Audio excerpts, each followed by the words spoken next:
അപ്പോൾ നമുക്ക് സ്റ്റാർട്ട് ചെയ്യാം ഗ്യാസ്ട്രോ ഇൻഡസ്ട്രിയൽ സിസ്റ്റം. ഇപ്പോൾ GIT എന്ന് പറയുന്ന ഒരു ട്യൂബുലാർ സ്ട്രക്ചറാണ്. മൗത്ത് തൊട്ട് ഏനസ് വരെ എക്സ്റ്റെൻഡ് ചെയ്യുന്നൊരു ട്യൂബുലാർ സ്ട്രക്ചർ. അതിൻ്റെ ലെങ്ത് എന്ന് പറയുന്നത് ഒരു 30 feet ആണ്, ഏകദേശം ലെങ്ത് എന്ന് പറയുന്നത്. ഒരു നോർമൽ ഹെൽത്തി അഡൽട്ട് ഒരു ദിവസം ഏതാണ്ട് 1 kg സോളിഡ് ഡയറ്റും അബൌട്ട് 1 to 2 liters ലിക്വിഡ് ഡയറ്റുമാണ് എടുക്കുന്നത്. ഇനി GI സെക്രീഷൻസ് ആണ് നമുക്ക് ഇമ്പോർട്ടൻ്റ് ആയിട്ട് പഠിക്കാനുള്ളത്. അപ്പം GIT secretions per day total volume എന്ന് പറയുന്നത് 8000 ml അല്ലെങ്കിൽ 8 ലിറ്റർ ആണ് പെർ ഡേയിൽ GI സെക്രീഷൻ്റെ ടോട്ടൽ വോളിയം എന്ന് പറയുന്നത്. ഇപ്പോൾ GIT നമ്മൾ നോക്കുമ്പോൾ എലിമെൻ്ററി കനാലിൻ്റെ സ്ട്രക്ചേഴ്സ് മൗത്ത് തുടങ്ങി pharynx, oesophagus, stomach, small intestine, large intestine, rectum, anal canal, അങ്ങനെയാണ് ഓർഡർ വരുന്നത്. അതിൻ്റെ കൂടെ അസോസിയേറ്റഡ് ഗ്ലാൻസ് ആയിട്ടുള്ള salivary glands, pancreas, liver, gallbladder. ഇനി GI ട്രാക്ട് നമ്മൾ എടുക്കുമ്പോൾ അതിൻ്റെ അനാറ്റമിക്കലി അതിൻ്റെ ലെയേഴ്സ് നോക്കുമ്പോൾ ഡൈജസ്റ്റീവ് ട്രാക്റ്റിൻ്റെ ലെയേഴ്സ് ഇന്നർ ടു ഔട്ടർ എന്ന് പറയുന്നത് mucosa, submucosa, muscularis and serosa. ഇങ്ങനെയാണ് ആ സ്ട്രക്ചർ വരുന്നത്. ഏറ്റവും അകത്തായിട്ട് മ്യൂക്കോസ, സബ് മ്യൂക്കോസ, മസ്കുലാരിസ്, ഏറ്റവും പുറമേ ആയിട്ട് സെറോസ. അതിൽ ഈ മസ്കുലാരിസ് ലെയറിനെ വീണ്ടും രണ്ടായിട്ട് ഡിവൈഡ് ചെയ്തിട്ടുണ്ട്. Outer longitudinal മസിലും inner circular layer, ഇങ്ങനെ 2 ലെയറായിട്ട് മസ്കുലാരിസ് ലെയറിനെ വീണ്ടും ഡിവൈഡ് ചെയ്തിട്ടുണ്ട്. അപ്പോൾ ഇതിൻ്റെ ഒരു ഇമ്പോർട്ടൻസ് എന്താണെന്ന് വെച്ചാൽ ഇതിൻ്റെ ഇടയിലാണ് ഓർബാക് പ്ലെക്സസ് വരുന്നത്. അപ്പോൾ നമുക്ക് GITയിൽ ഒരു ക്വസ്റ്റ്യൻ പ്രതീക്ഷിക്കാവുന്ന ഒരു ഏരിയ എന്ന് പറയുന്നത് അതിൻ്റെ റെഗുലേഷൻ ആണ്. നെർവസ് റെഗുലേഷനകത്ത് ഓർബാക് പ്ലെക്സസ്, ഈ ഓർബാക് പ്ലെക്സസ് സിറ്റുവേറ്റ് ചെയ്തിരിക്കുന്ന ഇൻ ബിറ്റ്വീൻ ഈ ലോഞ്ചിറ്റ്യൂഡനൽ ലെയറിനും സർക്കുലർ മസിൽ ലെയറിനും ഇടയിലായിട്ടാണ് ഓർബാക് പ്ലെക്സസ് വരുന്നത്. ഇപ്പോൾ GI ഫങ്ഷൻസിൻ്റെ കൺട്രോളിനകത്ത് എക്സ്ട്രിൻസിക് കൺട്രോളും വരുന്നുണ്ട്, ഇൻട്രിൻസിക് കൺട്രോളും വരുന്നുണ്ട്. എക്സ്ട്രിൻസിക് എന്ന് പറയുമ്പോൾ സിമ്പതറ്റിക്കും പാരാസിമ്പതറ്റിക്കും, ഇൻട്രിൻസിക് ആണ് ഇമ്പോർട്ടൻ്റ് ആയിട്ടുള്ളത് മിസിനസ് പ്ലെക്സസും ഓർബാക് പ്ലെക്സസും. മിസിനസ് പ്ലെക്സസിൻ്റെ വേറൊരു പേരാണ് സബ് മ്യൂക്കസ് പ്ലെക്സസ് എന്ന് പറയുന്നത്. അത് GITയിലെ സെക്രീറ്ററി ഫങ്ഷൻസിനെയാണ് കൺട്രോൾ ചെയ്യുന്നത്. ദെൻ മയൻട്രിക് പ്ലെക്സസ് അല്ലെങ്കിൽ ഓർബാക് പ്ലെക്സസ്, അത് GITയുടെ മോട്ടിലിറ്റിയാണ് കൺട്രോൾ ചെയ്യുന്നത്. Control motor activity of GIT, Auerbach plexus. Auerbach plexus GITയിലെ മൂവ്മെന്റ്സിനെയാണ് കൺട്രോൾ ചെയ്യുന്നതെന്ന് പറഞ്ഞു. സിറ്റുവേറ്റ് ചെയ്തേക്കുന്നത് ആ സർക്കുലർ മസിൽ ലെയറിനും ലോഞ്ചിറ്റ്യൂഡനൽ ലെയറിനും ഇടയിലായിട്ടാണ് ഇത് സിറ്റുവേറ്റ് ചെയ്തിരിക്കുന്നത്.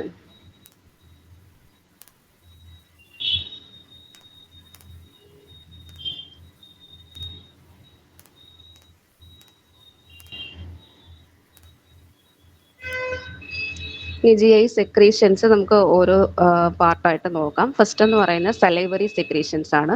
സലൈവറി ഗ്ലാൻസ് ഇമ്പോർട്ടൻ്റ് ആയിട്ട് 3 ഗ്ലാൻസ് ആണ് വരുന്നത്. പരോട്ടിഡ് ഗ്ലാൻഡ്, സബ് മാൻഡിബുലർ അല്ലെങ്കിൽ submaxillary gland, then sublingual gland. അതിൽ മാക്സിമം സെക്രീഷൻ കൊടുക്കുന്നത് സബ് മാൻഡിബുലർ ഗ്ലാൻഡ് ആണ്. ഇപ്പോൾ salivary secretion daily secretion 1 to 1.5 litre. സലൈവയുടെ കോമ്പോസിഷൻ ആണ്. സലൈവയുടെ വോളിയം എന്ന് പറയുന്നത് 1000 to 1500 ml per day. Saliva slightly acidic ആണ്. അത് pH 6.35 to 6.85 ആണ് വരുന്നത്. കോമ്പോസിഷൻ നമ്മൾ നോക്കുമ്പോൾ 99.5% വാട്ടറാണ്, 0.5% മാത്രമാണ് സോളിഡ്സ് വരുന്നത്. ഇതിനകത്ത് നമുക്ക് ഏറ്റവും ഇമ്പോർട്ടൻ്റ് ആയിട്ട് ഉള്ളൊരു കമ്പോണൻറ്റ് എന്ന് പറയുന്നത് ഡൈജസ്റ്റീവ് എൻസൈംസ് ആണ്. ഡൈജസ്റ്റീവ് എൻസൈംസിൽ സലൈവറി അമൈലേസ് അല്ലെങ്കിൽ ടയലിൻ എന്ന് പറയും. കാർബോഹൈഡ്രേറ്റ് ഡൈജസ്റ്റ് ചെയ്യുന്നതിനുള്ള എൻസൈമാണ് salivary amylase. Then lingual lipase. Lingual lipase എന്ന് പറയുമ്പോൾ എന്താണ്, ലിപ്പിഡ് സ്പ്ലിറ്റിംഗ് എൻസൈമാണ് ഈ ലിപ്പേസ് എന്ന് പറയുന്നത്.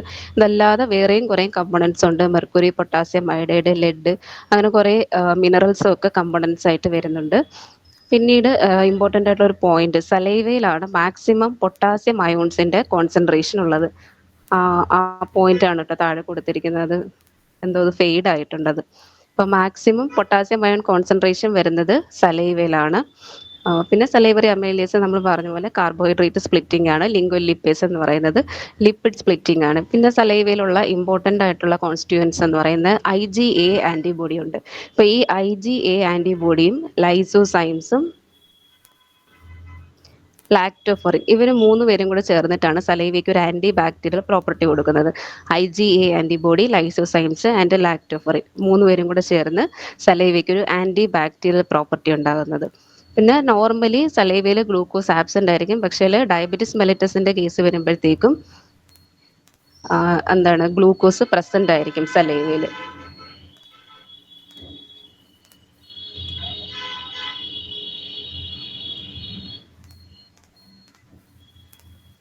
ഇപ്പോൾ സലൈവയെ പറ്റിയിട്ട് ഇമ്പോർട്ടൻ്റ് ആയിട്ട് ഇത്രയാണ്. അതിൻ്റെ നോർമൽ സെക്രീഷൻ എന്ന് പറയുന്നത് 1000 to 1500 ml per day ആണ്. പിന്നെ 2 എൻസൈംസ് ആണ് അതിന്. പക്ഷേ കാര്യമായിട്ട് ഡൈജഷൻ ഒന്നുമില്ല, നെഗ്ലിജിബിൾ എമൗണ്ട് മാത്രമേ ഡൈജഷൻ നടക്കുന്നുള്ളൂ സലൈവയിൽ. അപ്പം സലൈവറി അമൈലേസ് അല്ലെങ്കിൽ ടയലിൻ, ലിംഗ്വൽ ലിപ്പേസ്, ഈ 2 എൻസൈംസ് മാക്സിമം പൊട്ടാസ്യം വേണ്ട കോൺസെൻട്രേഷൻ ഉള്ളത് സലൈവയിലാണ്. പിന്നെ IgA, ലൈസോസൈമും ലാക്ടോഫെറിനും, ഇവർ 3 പേരും കൂടെ ചേർന്നിട്ടാണ് ആൻറ്റി ബാക്ടീരിയൽ പ്രോപ്പർട്ടി കൊടുക്കുന്നത്. നോർമലി ഗ്ലൂക്കോസ് ആബ്സെൻ്റ് ആയിരിക്കും, പക്ഷേ ഡയബറ്റിസ് മെലിറ്റസിൻ്റെ കേസ് വരുമ്പോഴത്തേക്കും ഗ്ലൂക്കോസ് സലൈവയിൽ പ്രസൻ്റ് ആയിരിക്കും. ഇനി നെക്സ്റ്റ് ഓർഗൻ വരുന്നത് ഈസോഫാഗസ് ആണ്. ഈസോഫാഗസിനകത്ത് അങ്ങനെ ഡൈജസ്റ്റീവ് ഫംഗ്ഷൻ ഒന്നുമില്ല, ഒരു പാസേജ് ആയിട്ട് ആക്ട് ചെയ്യും. നമ്മുടെ ഫുഡിനെ താഴോട്ട് മൂവ് ചെയ്യാനായിട്ട് ഹെൽപ്പ് ചെയ്യുന്നതാണ് ഈസോഫാഗസ്. ഇനി അടുത്ത ഇമ്പോർട്ടൻ്റ് ആയിട്ട് വരുന്ന സ്റ്റൊമക്കാണ്. സ്റ്റൊമക്കിന് എന്താണ് സ്റ്റോറേജ്, മിക്സിങ്, എംറ്റിങ് എല്ലാം ഉള്ള ഓർഗനാണ് സ്റ്റൊമക്ക് എന്ന് പറയുന്നത്. അപ്പോൾ സ്റ്റൊമക്കിലേക്ക് വരുമ്പോഴാണ് കാര്യമായിട്ട് നമ്മുടെ ഡൈജഷൻ സ്റ്റാർട്ട് ചെയ്യുന്നത്. പ്രോട്ടീൻസിൻ്റെ, ലിപ്പിഡ്സ്, കാർബോഹൈഡ്രേറ്റ് എല്ലാത്തിൻ്റെയും ഡൈജഷന് വേണ്ടിയിട്ടുള്ള എൻസൈംസ് സ്റ്റൊമക്കിൽ നിന്നാണ് നമുക്ക് സ്റ്റാർട്ട് ചെയ്യുന്നത്. ഇപ്പോൾ ഗ്യാസ്ട്രിക് സെക്രീഷൻ നോക്കുമ്പോൾ അതിൻ്റെ വോളിയം ഏകദേശം സലൈവയായിട്ട് സെയിം തന്നെയാണ്. 1.2 to 1.5 ലിറ്റർ പെർ ഡേ, അല്ലെങ്കിൽ 1200 to 1500 ml പെർ ഡേ ആണ് ഗ്യാസ്ട്രിക് സെക്രീഷൻ്റെ നോർമൽ വോളിയം എന്ന് പറയുന്നത്. അപ്പോൾ അതിൻ്റെ റിയാക്ഷൻ ഹൈലി അസിഡിക് ആയിരിക്കും. നമുക്കറിയാം HCl-ൻ്റെ പ്രസൻസ് സ്റ്റൊമക്കിൽ ഉണ്ടായതുകൊണ്ട് ഗ്യാസ്ട്രിക് സെക്രീഷൻ എന്ന് പറയുന്നത് ഹൈലി അസിഡിക് ആയിരിക്കും. pH 0.9 to 1.2 ആണ് pH വരുന്നത്. ഇമ്പോർട്ടൻ്റ് ആയിട്ടുള്ള digestive enzymes pepsin, gastric lipase, പിന്നെ അത് കൂടാതെ മറ്റ് നമ്മൾ നേരത്തെ പറഞ്ഞ പോലെ അമൈലേസ് പോലെ കാർബോഹൈഡ്രേറ്റ് ഡൈജസ്റ്റ് ചെയ്യുന്നതിനുള്ള എൻസൈംസും ഒക്കെ ഉണ്ട്. ഇനി ഇതിൽ മറ്റേ ഇമ്പോർട്ടൻ്റ് ആയിട്ടുള്ള ഒരു പോർഷൻ എന്ന് പറയുന്നത് ഗ്യാസ്ട്രിക് ഗ്ലാൻഡ്സ് ആണ്. നമ്മൾ ഇൻറ്റീരിയർ സർഫസ്, സ്റ്റൊമക്കിൻ്റെ ഇൻറ്റീരിയർ സർഫസിലേക്ക് നോക്കുമ്പോഴത്തേക്കും അവിടെ ഇങ്ങനെ ട്യൂബുലാർ സ്ട്രക്ചേഴ്സ് കാണാൻ പറ്റും. അപ്പോൾ ഈ ട്യൂബുലാർ സ്ട്രക്ചേഴ്സിനെയാണ് ഗ്യാസ്ട്രിക് ഗ്ലാൻഡ്സ് എന്ന് പറയുന്നത്. ഈ ഗ്യാസ്ട്രിക് ഗ്ലാൻഡ്സ് ഉണ്ടാക്കിയിരിക്കുന്നത് ഡിഫറെൻറ്റ് ടൈപ്പ് ഓഫ് സെൽസ് വെച്ചിട്ടായിരിക്കും. അപ്പോൾ ആ സെൽസാണ് സൈഡിൽ കാണിച്ചിട്ടുള്ളത്. Surface mucus cells, mucus neck cells, parietal cells, chief cells, G cells, ഇങ്ങനെ ഡിഫറെൻറ്റ് ടൈപ്പ് ഓഫ് സെൽസ് വെച്ചിട്ടാണ് ഗ്യാസ്ട്രിക് ഗ്ലാൻഡ്സ് ഉണ്ടാക്കിയിരിക്കുന്നത്. അപ്പോൾ ഈ സെൽസ് ആണ് ഗ്യാസ്ട്രിക് എൻസൈംസിനെയും അതുപോലെ തന്നെ ഗ്യാസ്ട്രിക് ഹോർമോൺസ് ഉണ്ട്, ഈ ഹോർമോൺസിനെയും പ്രൊഡ്യൂസ് ചെയ്യുന്നത് ഗ്യാസ്ട്രിക് ഗ്ലാൻഡ്സിലെ സെൽസ് ആണ്. അപ്പോൾ ഓരോ സെൽസും എന്താണ് പ്രൊഡ്യൂസ് ചെയ്യുന്നത് എന്നുള്ളത് ഇമ്പോർട്ടൻ്റ് ആണ്. ഈ ഏരിയ കുറച്ച് ഇമ്പോർട്ടൻ്റ് ആണ്. ചീഫ് സെൽസ് ആണ് പെപ്സിനോജൻ. പെപ്സിനോജൻ എന്ന് പറയുന്നത് നമ്മുടെ പ്രോട്ടീൻ ഡൈജസ്റ്റിംഗ് എൻസൈം ആയിട്ടുള്ള പെപ്സിൻ്റെ ഇനാക്റ്റീവ് ഫോമാണ് പെപ്സിനോജൻ എന്ന് പറയുന്നത്. Pepsinogen, then renin. ഈ റെനിനും നമ്മൾ റീനൽ സിസ്റ്റത്തിൽ പറയുന്ന റെനിനും രണ്ടും രണ്ടാണ്. റെനിൻ ആൻജിയോടെൻസിൻ മെക്കാനിസത്തിൽ വരുന്ന റെനിൻ അല്ല, ഈ GI സെക്രീഷൻസിനകത്ത് വരുന്ന റെനിൻ. അപ്പോൾ ചീഫ് സെൽസിൽ നിന്ന് പെപ്സിനോജൻ, റെനിൻ, ലിപ്പേസ്, ജെലാറ്റിനേസ്, യൂറേസ്, ഇത്രയും എൻസൈംസ് ചീഫ് സെൽസിൽ നിന്നാണ്. പെറൈറ്റൽ സെൽസിൽ നിന്നാണ് ഹൈഡ്രോക്ലോറിക് ആസിഡും ഇൻട്രിൻസിക് ഫാക്ടർ ഓഫ് കാസ്റ്റിനും. മ്യൂക്കസ് നെക്ക് സെൽസിൽ നിന്ന് മ്യൂസിൻ. ഇനി അടുത്ത വരുന്ന 3 പേര് G cells, enterochromaffin cells, enterochromaffin like cells. ഇവരെ 3 പേരെയും കൂടെ നമ്മൾ എൻഡോക്രൈൻ സെൽസ് എന്നാണ് പറയുന്നത്. അപ്പോൾ എൻഡോക്രൈൻ സെൽസ് എന്ന് വെച്ചാൽ ഹോർമോൺസ് സെക്രീറ്റ് ചെയ്യുന്ന സെൽസ് ആണ്. ജി സെൽസ് ഗ്യാസ്ട്രിൻ എന്ന് പറയുന്ന ഹോർമോണിനെ സെക്രീറ്റ് ചെയ്യുന്നു. എൻറ്ററോക്രോമോഫിൻ സെൽസ് സെറട്ടോണിനെ സെക്രീറ്റ് ചെയ്യുന്നു. ആൻഡ് എൻറ്ററോക്രോമോഫിൻ ലൈക്ക് സെൽസ് ഹിസ്റ്റമിനെ സെക്രീറ്റ് ചെയ്യുന്നു. ഇപ്പോൾ പെരൈറ്റൽ സെൽസ് ഹൈഡ്രോക്ലോറിക് ആസിഡും ഇൻട്രിൻസിക് ഫാക്ടർ ഓഫ് കാസ്റ്റിലും ആണ് സെക്രീറ്റ് ചെയ്യുന്നത്. ഈ ഇൻട്രിൻസിക് ഫാക്ടർ ഓഫ് കാസ്റ്റിലിന്റെ ഫംഗ്ഷൻ എന്താണ്? വൈറ്റമിൻ B12 അത് വൈറ്റമിൻ B12 അബ്സോർപ്ഷൻ. അപ്പോൾ ഇവരുടെ ഡെഫിഷ്യൻസി വരുമ്പോൾ എന്തായിരിക്കും ഉണ്ടാകുന്നത്? പെർനീഷ്യസ് അനീമിയാണ് വരുന്നത്. അപ്പോൾ B12 അബ്സോർപ്ഷൻ നടക്കുന്നത് ടെർമിനൽ ഇലിയത്തിലാണ്. അപ്പോൾ നമുക്ക് ഇൻഡസ്റ്റൈൻ എടുക്കുമ്പോഴത്തേക്ക് ഡിയോഡിനം, ജെജിനം, ടെർമിനൽ ഇലിയം. ഇവിടെ അബ്സോർപ്ഷൻ നടക്കുന്ന ഡിയോഡിനത്തിൽ അയൺ അബ്സോർപ്ഷൻ, ജെജിനത്തിൽ വൈറ്റമിൻ B9 അല്ലെങ്കിൽ ഫോളിക് ആസിഡിന്റെ അബ്സോർപ്ഷൻ നടക്കുന്ന ജെജിനത്തിൽ, ടെർമിനൽ ഇലിയത്തിലാണ് B12 അബ്സോർപ്ഷൻ വരുന്നത്. അപ്പോൾ ആ ഒരു ഓർഡർ ഓർത്ത് വെച്ചേക്കുക. Duodenum, ജെജിനം, ileum, iron, B9, B12, ഇങ്ങനെയാണ് ആ ഒരു ഓർഡർ വരുന്നത്. അപ്പം നമ്മൾ പാരസൈറ്റോളജിയിൽ ഓരോ ഇൻഫെക്ഷൻസ് വരുമ്പം ഈ ഇൻഡസ്റ്റൈൻ്റെ ഏത് പാർട്ടിനെ അത് അഫക്റ്റ് ചെയ്യുമെന്ന് നോക്കുക. അപ്പോൾ അതനുസരിച്ചിട്ടായിരിക്കും അത് റിലേറ്റ് ചെയ്ത് അനീമിയ വരുന്നത്. ഇപ്പം നമ്മൾ ആങ്കൈലോസ്റ്റോമ ഡിയോഡിനയിലെ കേസ് പറയുമ്പോൾ ഡിയോഡിനത്തിനെയാണ് അത് അഫക്റ്റ് ചെയ്യുന്നത്. അപ്പോൾ ഡിയോഡിനത്തിനെ അഫക്റ്റ് ചെയ്യുമ്പോൾ എന്താണ്? അയൺ അബ്സോർപ്ഷൻ കുറയും. അയൺ അബ്സോർപ്ഷൻ കുറഞ്ഞിട്ട് അയൺ ഡെഫിഷ്യൻസി അനീമിയ ആയിരിക്കും വരുന്നത്. അങ്ങനെ കണക്ട് ചെയ്ത് നോക്കുക.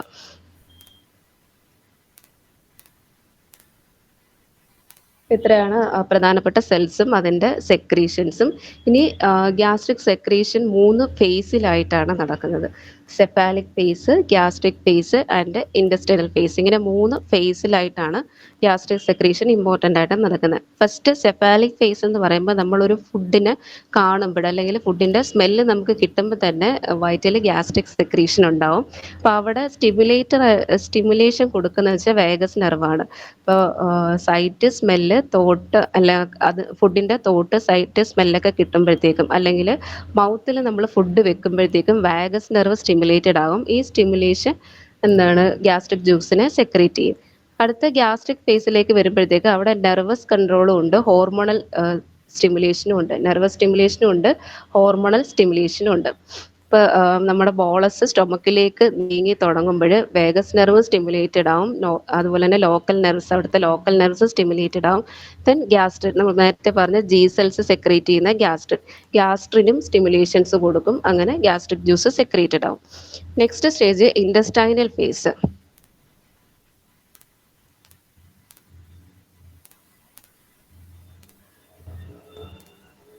ഒരു മിനിറ്റ് കേട്ടോ, ആരോ ജോയിൻ ആവാൻ നോക്കുന്നുണ്ട്.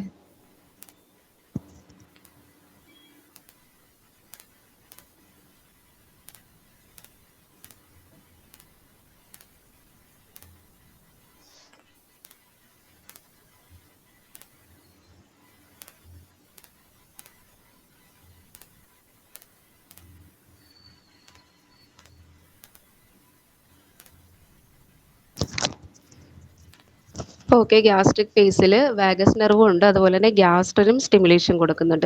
ആ ഗ്യാസ്ട്രിൻ എന്നുള്ളതാണ് അവിടെ ഇമ്പോർട്ടൻ്റ് ആയിട്ട് നമ്മൾ ഓർത്തിരിക്കേണ്ടത്.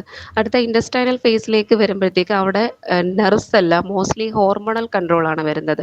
അതായത് ഇൻഡസ്റ്റൈനിലേക്ക് കൈം എൻ്റർ ചെയ്ത് കഴിയുമ്പോഴത്തേക്കും ഗ്യാസ്ട്രിൻ സ്റ്റിമുലേഷൻസ് കൊടുത്തിട്ട് ഗ്യാസ്ട്രിക് ജ്യൂസ് സെക്രീറ്റഡ് ആകും. ഇനി ഒരു സ്റ്റേജ് കഴിയുമ്പോഴത്തേക്കും, അതായത് ഫുഡ് ഇൻഡസ്റ്റൈനിലേക്ക് മൂവ് ചെയ്ത് കഴിഞ്ഞു, ഇനി ഗ്യാസ്ട്രിക് ജ്യൂസിൻ്റെ ആവശ്യം നമുക്ക് വരുന്നില്ല. അപ്പോൾ അതിൻ്റെ സെക്രീഷൻ സ്റ്റോപ്പ് ചെയ്യിക്കണം. ഇൻഹിബിറ്ററി എഫക്റ്റ് കൊണ്ടുവരുന്നവരാണ് secretin, cholecystokinin, somatostatin, gastric inhibitory peptide and vaso inhibitory peptide. അപ്പോൾ ഇത്രയും പേരും ഇൻഹിബിഷൻ കൊടുക്കുന്നവരാണ്. സെക്രീറ്റിന്, കോൾസിസ്റ്റോകൈനിനുമാണ് ഇമ്പോർട്ടൻ്റ് ആയിട്ട് ഓർത്തിരിക്കേണ്ടത്. അപ്പോൾ ഗ്യാസ്ട്രിൻ സെക്രീഷൻ സ്റ്റിമുലേറ്റ് ചെയ്യുന്നതാണ്. തിരിച്ച് സെക്രീറ്റിനാണെങ്കിൽ ഇൻഹിബിഷൻ ആണ് കൊടുക്കുന്നത് ഗ്യാസ്ട്രിക് ജ്യൂസിന്. ഇത് സ്റ്റൊമക്കിൽ നടക്കുന്ന ഡൈജഷനാണ്. അത് ജസ്റ്റ് ഒന്ന് നോക്കിയേക്കുക, ഏതൊക്കെ എൻസൈംസ് എന്തിനെയൊക്കെയാണ് ഡൈജസ്റ്റ് ചെയ്യുന്നതെന്നുള്ളത്. അതിൽ ഹൈഡ്രോക്ലോറിക് ആസിഡ് അതിൻ്റെ പ്രസൻസിലാണ് പെപ്സിനോജൻ പെപ്സിനായിട്ട് മാറുന്നത്.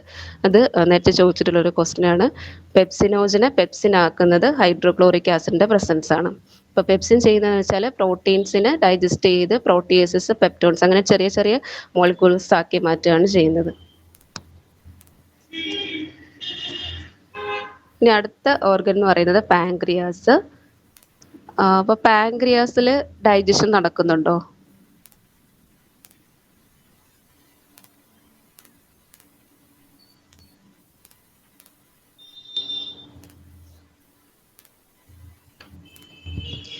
പാൻക്രിയാസിലേക്ക് ഫുഡ് എൻ്റർ ചെയ്യുകയല്ല ചെയ്യുന്നത്. പാൻക്രിയാറ്റിക് ജ്യൂസിനെ ഡിയോഡിനത്തിലേക്ക് സെക്രീറ്റ് ചെയ്ത് അവിടെയാണ് ഡൈജഷൻ നടക്കുന്നത്. അപ്പം പാൻക്രിയാറ്റിക് ജ്യൂസിൻ്റെ പ്രോപ്പർട്ടീസ് നോക്കാം. വോളിയം എന്ന് പറയുന്നത് 500 to 800 ml/day ആണ്. ഹൈലി ആൽക്കലൈൻ ആണ് പാൻക്രിയാറ്റിക് ജ്യൂസ് എന്ന് പറയുന്നത്. ബൈകാർബണേറ്റിൻ്റെ പ്രസൻസ് കാരണം, ബൈകാർബണേറ്റിൻ്റെ കോൺസെൻട്രേഷൻ വളരെ കൂടുതലാണ് പാൻക്രിയാസിൽ. അപ്പോൾ അതിൻ്റെ പ്രസൻസ് കാരണം പാൻക്രിയാറ്റിക് ജ്യൂസ് എന്ന് പറയുന്നത് ഹൈലി ആൽക്കലൈൻ ആണ്. അവിടെയും 99.5% വാട്ടർ തന്നെയാണ്. 0.5% ആണ് സോളിഡ്സിൻ്റെ കോൺസ്റ്റിറ്റ്യൂഷൻ വരുന്നത്. ദെൻ ഇമ്പോർട്ടൻ്റ് ആയിട്ടുള്ള കമ്പോണൻസ് നോക്കുമ്പോൾ പാൻക്രിയാറ്റിക് എൻസൈംസ് ആണ് ഏറ്റവും ഇമ്പോർട്ടൻ്റ് ആയിട്ട്. പിന്നെ ബൈകാർബണേറ്റും. പാൻക്രിയാറ്റിക് എൻസൈംസ്, പാൻക്രിയാസിൽ ഒരുവിധം എല്ലാ എൻസൈംസും ഉണ്ട്. അതായത് പ്രോട്ടീൻ ഡൈജസ്റ്റ് ചെയ്യുന്നതിനും ഫാറ്റ് ഡൈജസ്റ്റ് ചെയ്യുന്നതിന്, കാർബോഹൈഡ്രേറ്റ് ഡൈജസ്റ്റ് ചെയ്യുന്നതിന്, നമ്മുടെ DNA RNA ഒക്കെ ഡൈജസ്റ്റ് ചെയ്യുന്നതിന് എല്ലാത്തരം എൻസൈംസും പാൻക്രിയാസിലുണ്ട്. അതിൽ പ്രോട്ടിയോളൈറ്റിക് എൻസൈംസ് എന്ന് പറയുന്നത് trypsin, chymotrypsin, carboxy peptidase, nuclease, elastase, collagenase. Then lipolytic enzymes ഉണ്ട്. Pancreatic lipase, cholesterol ester hydrolase, phospholipase A, phospholipase B, colipase, bile salt activated lipase. പിന്നെ അമൈലോലൈറ്റിക് എൻസൈംസ്, കാർബോഹൈഡ്രേറ്റ് ഡൈജസ്റ്റ് ചെയ്യുന്നതിന് pancreatic amylase. അപ്പോൾ ഇത്രയും important ആയിട്ടുള്ള enzymes പാൻക്രിയാസിലുണ്ട്. ഇത് ഓരോ എൻസൈംസിൻ്റെ ആക്ഷനാണ്. Then again വീണ്ടും ട്രിപ്സിനോജനായിട്ടാണ് കാണുന്നത്. എൻഡറോകൈനേസ് ആണ് ആക്ടിവേറ്റ് ചെയ്ത് ട്രിപ്സിനാക്കുന്നത്, ട്രിപ്സിനോജനെ. ദെൻ ട്രിപ്സിനാണ് ആക്ടിവേറ്റ് ചെയ്യുന്നത്. ബാക്കി ഒരുവിധം എല്ലാവരെയും ട്രിപ്സിനാണ് ആക്ടിവേറ്റ് ചെയ്യുന്നത്.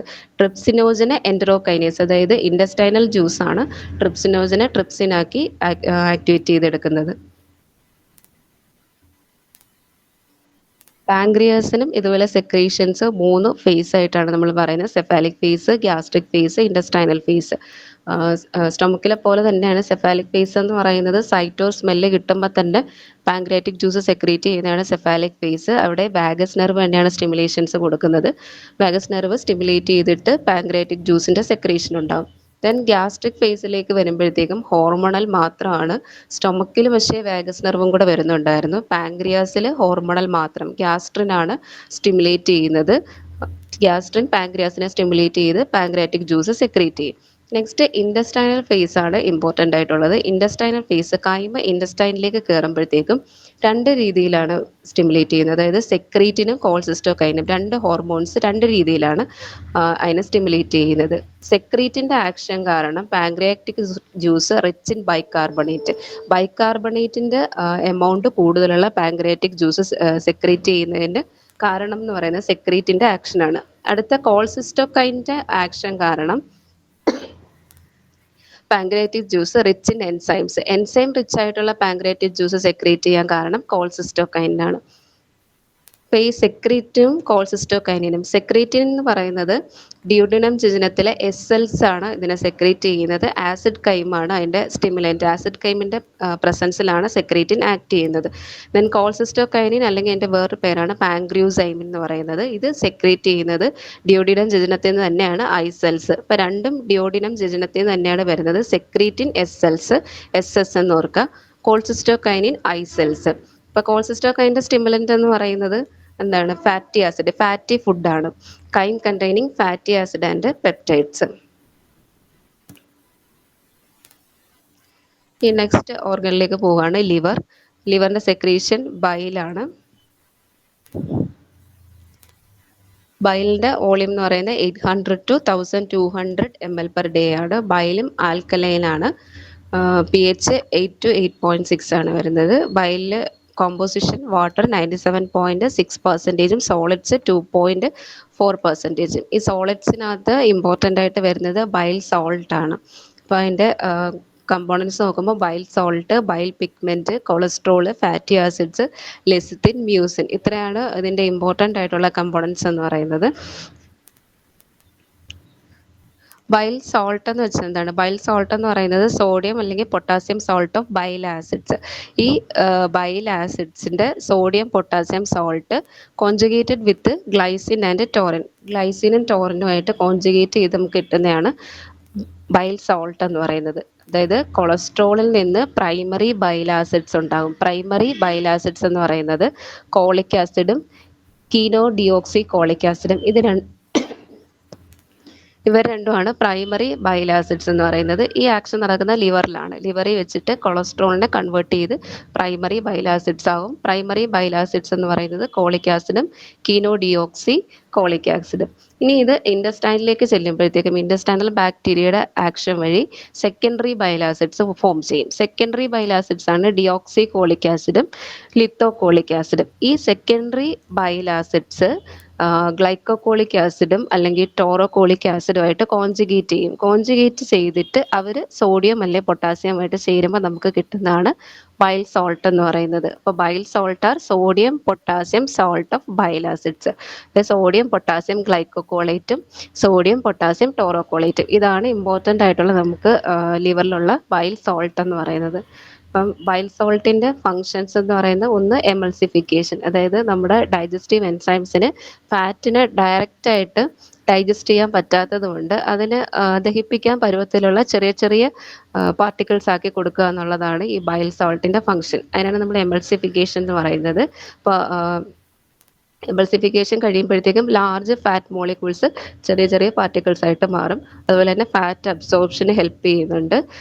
പിന്നെ നമ്മൾ ലിവറിൽ നിന്നുള്ള സെക്രീഷൻ, അതുപോലെ ബൈലിൻ്റെ കോൺട്രാക്ഷൻ വഴി ബൈലിലാണ് ഗോൾ ബ്ലാഡറിലാണ് ബൈൽ സ്റ്റോർ ചെയ്യുന്നത്. അപ്പോൾ ഗോൾ ബ്ലാഡറിൻ്റെ കോൺട്രാക്ഷൻ വഴി ബൈൽ റിലീസ് ചെയ്യാനും ഈ ബൈൽ സോൾട്ട് ഹെൽപ്പ് ചെയ്യുന്നുണ്ട്. അതുപോലെ തന്നെ prevention of gall സ്റ്റോൺസും.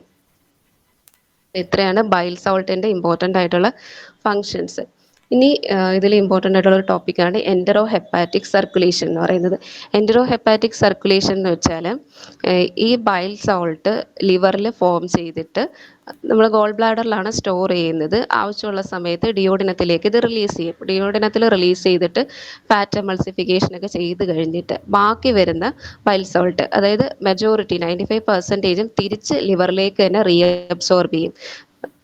Hepatic portal vein വഴി തിരിച്ച് ഈ മെജോറിറ്റി ബൈൽ സോൾട്ടും ലിവറിലേക്ക് റീഅബ്സോർബ് ചെയ്യും. അപ്പോൾ ആ ഒരു പാത്വേ ആണ് ഈ എൻറ്ററോ ഹെപ്പാറ്റിക് സർക്കുലേഷൻ എന്ന് പറയുന്നത്.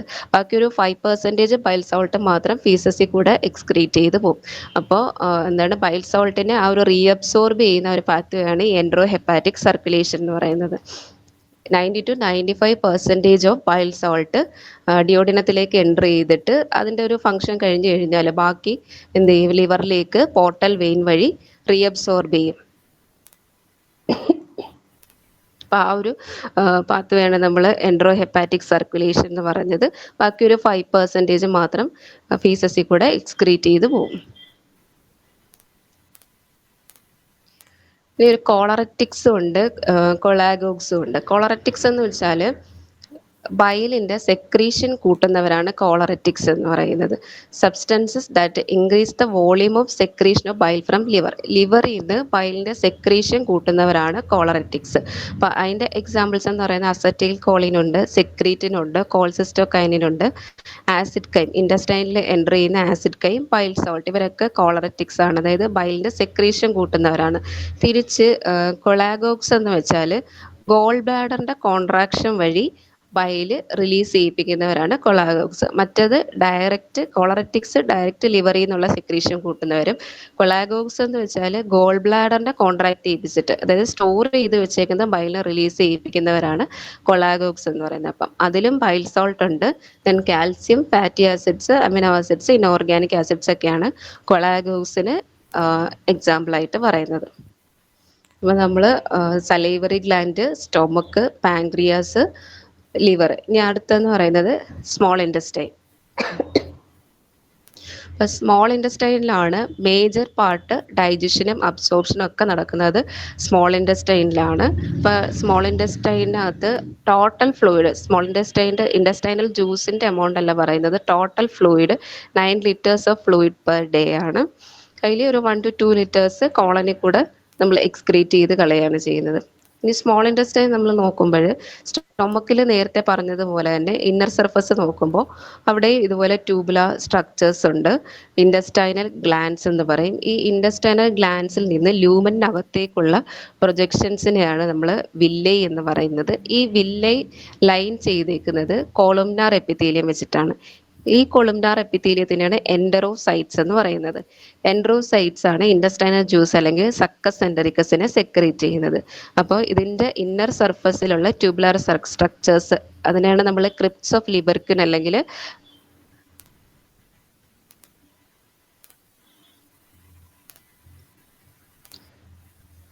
അപ്പോൾ സ്മോൾ ഇൻറ്റസ്റ്റൈൻ്റെ അകത്തുള്ള ഇന്നർ സർഫസിലുള്ള ട്യൂബുലാർ സ്ട്രക്ചേഴ്സ് അതിനാണ് ഇൻറ്റസ്റ്റൈനൽ ഗ്ലാൻഡ്സ് അല്ലെങ്കിൽ ക്രിപ്റ്റ്സ് ഓഫ് ലിബർക്കിൻ എന്ന് പറയും. അപ്പോൾ ഇതിന് ലൂമനകത്തേക്കുള്ള ചെറിയ പ്രൊജക്ഷൻസിനെയാണ് വില്ലൈ എന്ന് പറയുന്നത്. വില്ലൈ ലൈൻ ചെയ്തേക്കുന്നത് കോളുംനാർ എപ്പിത്തീലിയം വെച്ചിട്ടാണ്. ഈ കോളുംനാർ എപ്പിത്തീലിയത്തിനെയാണ് എൻഡറോസൈറ്റ്സ് എന്ന് പറയുന്നത്. എൻഡറോസൈറ്റ്സ് ആണ് ഇൻറ്റസ്റ്റൈനൽ ജ്യൂസ് അല്ലെങ്കിൽ സക്കസ് സെൻറ്ററിക്കസ് സെക്രീറ്റ് ചെയ്യുന്നത്.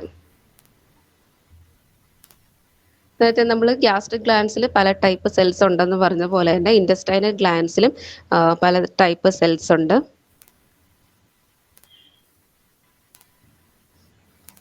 Mucus goblet cells, epithelial cells, Paneth cells. Mucus goblet cells എന്ന് പറയുന്നത് മ്യൂക്കസ് സെൽസ് ആണ്, മ്യൂക്കസ് ആണ് സെക്രീറ്റ് ചെയ്യുന്നത്. എപ്പിത്തീലിയൽ സെൽസ് നമ്മൾ പറഞ്ഞു, ഇപ്പോൾ കോളംനാർ എപ്പിത്തീലിയം ആണ്. എൻഡ്രോസൈറ്റ്സ് സെക്രീറ്റ് ചെയ്യുന്നത് ഇൻഡസ്റ്റൈനൽ ജ്യൂസ് അല്ലെങ്കിൽ സക്കസ് എൻഡറിക്കസ്. അടുത്ത പാനീത് സെൽസ് സെക്രീറ്റ് ചെയ്യുന്നത് ഡിഫെൻസിൻസിനെയാണ് സെക്രീറ്റ് ചെയ്യുന്നത്. ഇപ്പോൾ finger like projections 1 millimetre height ഉള്ളത് വില്ലയാണ് നമ്മൾ പറഞ്ഞു. പിന്നെ ഈ കോളംനാർ എപ്പിത്തീലിയം ഉണ്ടല്ലോ, കവർ ചെയ്ത് വരുന്ന വില്ലേ കവർ ചെയ്ത് വരുന്ന കോളംനാർ എപ്പിത്തീലിയം, അതിനും ചെറിയ ചെറിയ പ്രൊജക്ഷൻസ് ഉണ്ട്. അതിന് മൈക്രോ വില്ലേ എന്ന് പറയുന്നത്.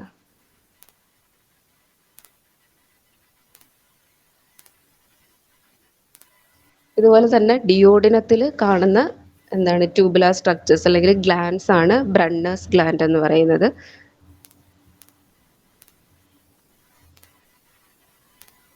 ഇൻഡസ്ട്രിയൽ ഇമ്പോർട്ടൻ്റ് ആയിട്ട് 2 ഗ്ലാൻസ് ആണ് വരുന്നത്. ഒന്ന് ക്രിപ്സ് ഓഫ് ലിബർക്യുനും ദെൻ ഡിയോഡിനത്തിൽ വരുന്ന ബ്രണ്ണേഴ്സ് ഗ്ലാൻസും.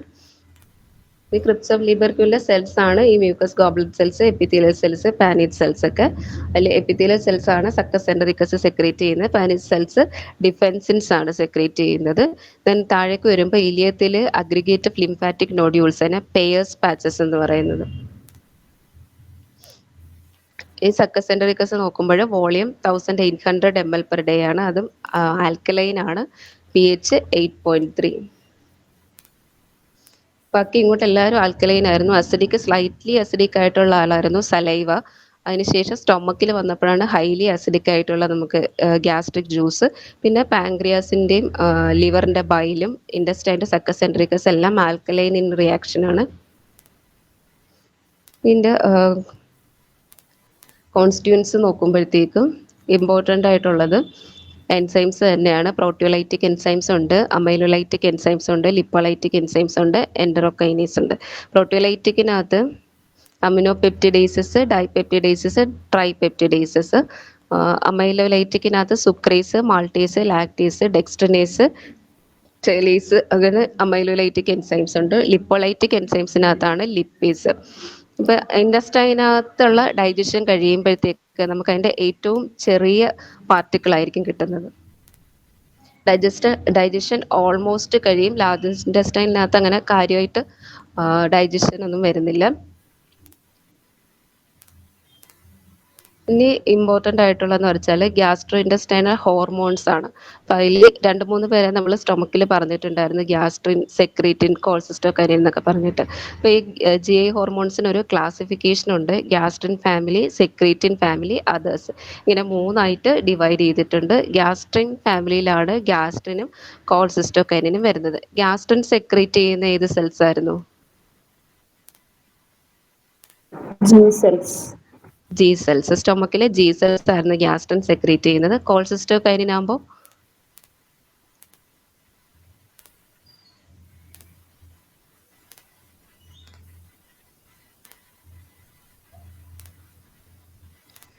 ഡിയോഡിനം ചേചനത്തില് ഐ സെൽസ് ആയിരുന്നു കോൾസിസ്റ്റോകൈനിൻ സെക്രീറ്റ് ചെയ്ത്.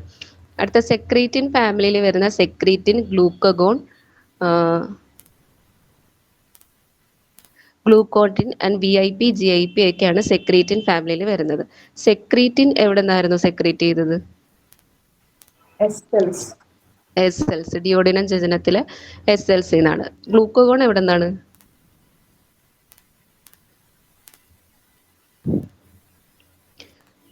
Pancreas. പാങ്ക്രിയാസിലെ ആൽഫ സെൽസ് ആണ് ഗ്ലൂക്കോഗോൺ.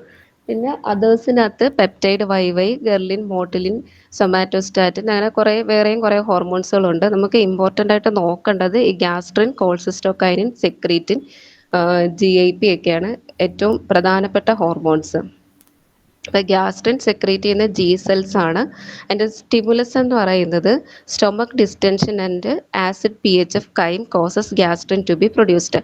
സ്റ്റൊമക് ഡിസ്റ്റൻഷനും ആസിഡ് കൈമും ആണ് എന്താണ് ഗ്യാസ്ട്രിൻ്റെ സ്റ്റിമുലൻ്റ് ആയിട്ട് ആക്ട് ചെയ്യുന്നത്.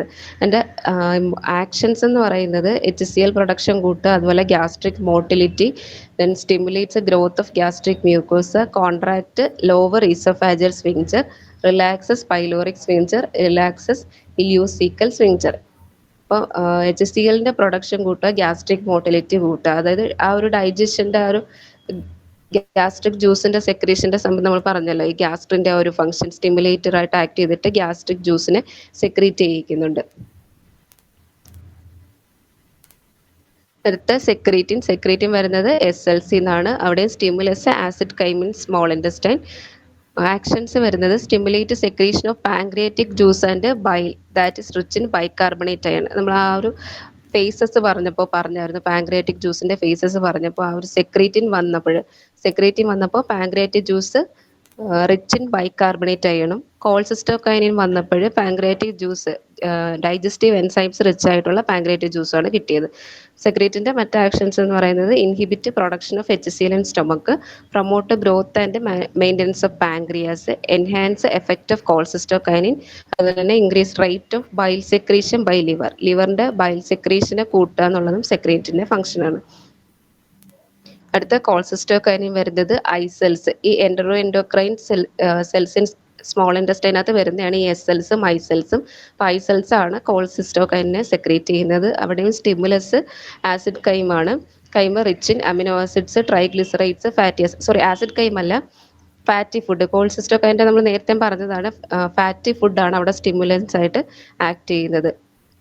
Came rich in amino acids, triglycerides, fatty acids. അപ്പോൾ അങ്ങനെ ഫാറ്റ് റിച്ച് ആയിട്ടുള്ള സാധനങ്ങളാണ് കോൾസിസ്റ്റോകൈനിനെ ആക്ടിവേറ്റ് ചെയ്യിക്കുന്നത്. അതിൻ്റെ ആക്ഷൻ വരുന്നത് increase secretion of pancreatic juice rich in digestive enzymes. അതുപോലെ തന്നെ സ്വിങ്ചർ ഓഫ് ബോഡി എങ്ങോട്ടാണ്? കോമൺ ബൈൽ ഡക്റ്റ് വന്ന് ഡിയോഡനത്തിലോട്ട് ഓപ്പൺ ചെയ്യുന്നതാണ് ഈ സ്വിങ്ചർ ഓഫ് ബോഡി. അപ്പോൾ അതിനെ ഓപ്പൺ ചെയ്യിപ്പിക്കുക. ഗോൾ ബ്ലാഡറിൻ്റെ contraction, inhibit gastric secretion and motility. അതുപോലെ തന്നെ ഹങ്കർ റെഡ്യൂസ് ചെയ്യുക എന്നുള്ള ഫംഗ്ഷനും കൂടി ഈ കോൾസിസ്റ്റോകൈനുണ്ട്. ഇമ്പോർട്ടൻ്റ് ആയിട്ട് ഫാറ്റ് ഡൈജഷനുമായിട്ട് റിലേറ്റ് ചെയ്തിട്ടാണ് ഈ കോൾസിസ്റ്റോകൈനും വരുന്നത്. പിന്നെ ഗ്യാസ്ട്രിക് ഇൻഹിബിറ്ററി പെപ്റ്റൈഡിനകത്ത് സെക്രീഷൻ എന്ന് പറയുന്നത് endocrine cells in small intestine, stimulus chyme rich in glucose enter the small intestine. Glucose rich ആയിട്ടുള്ള കൈമാണ് ഗ്യാസ്ട്രിക് ഇൻഹിബിറ്ററി പെപ്റ്റൈഡിൻ്റെ സ്റ്റിമുലൻ്റ് എന്ന് പറയുന്നത്. അത് സ്റ്റിമുലേറ്റ് റിലീസ് ഓഫ് ഇൻസുലിനും, അതായത് പാൻക്രിയാസിൻ്റെ ബീറ്റാ സെൽസിനെ ആക്ടിവേറ്റ് ചെയ്തിട്ട് ഇൻസുലിൻ റിലീസ് ഉണ്ടാക്കും. അതുപോലെ ഇൻഹിബിറ്റ് ഗ്യാസ്ട്രിക് സെക്രീഷനും മോട്ടിലിറ്റി ഒക്കെ ഇൻഹിബിറ്റ് ചെയ്യും. Stimulate glucose use by skeletal muscle cells. അപ്പോൾ അത്യാവശ്യം ഇത്രയും ഹോർമോൺസിൻ്റെ ഡീറ്റെയിൽസ് എങ്കിലും നോക്കിയിരിക്കുക. Gastrin, secretin, cholecystokinin and gastric inhibitory peptide.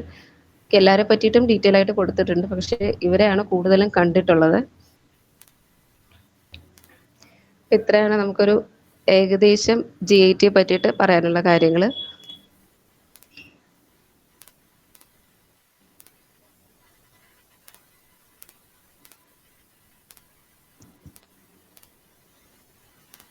Just ഈ ഒരു ഏരിയ ഇമ്പോർട്ടൻ്റ് ആണ്, ഏത് സെൽസ് എന്തൊക്കെ സെക്രീറ്റ് ചെയ്യുന്നുണ്ടെന്നുള്ളത്. ചീഫ് സെൽസ് പെപ്സിനോജൻ, അതുപോലെ തന്നെ പെരൈറ്റൽ സെൽസ് HCl, ഇത് രണ്ടും നല്ല ഇമ്പോർട്ടൻ്റ് ആണ്. പിന്നെ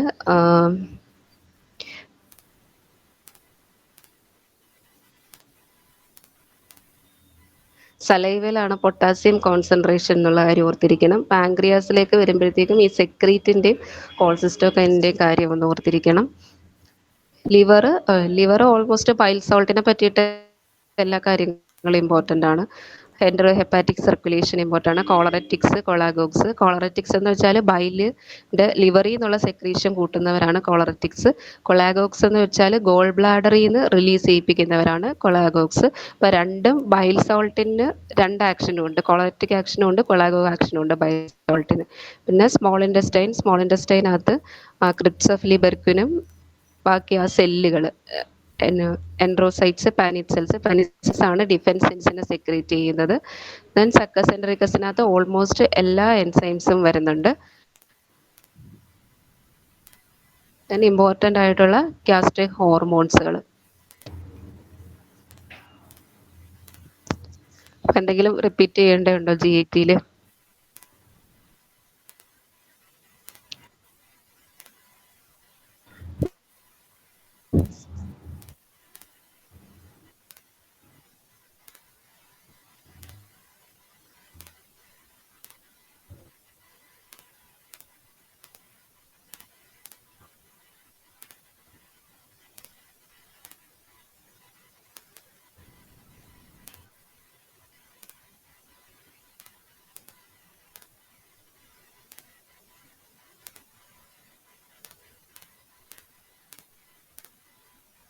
സെക്രീഷൻസ്. പെപ്സിനോജൻ എന്ന് പറയുന്നത് പെപ്സിന്റെ ഇനാക്റ്റീവ് ഫോമാണ്. അത് പെപ്സിനോജനെ പെപ്സിൻ ആക്കുന്നത് HCl പ്രസൻസ് ആണ്.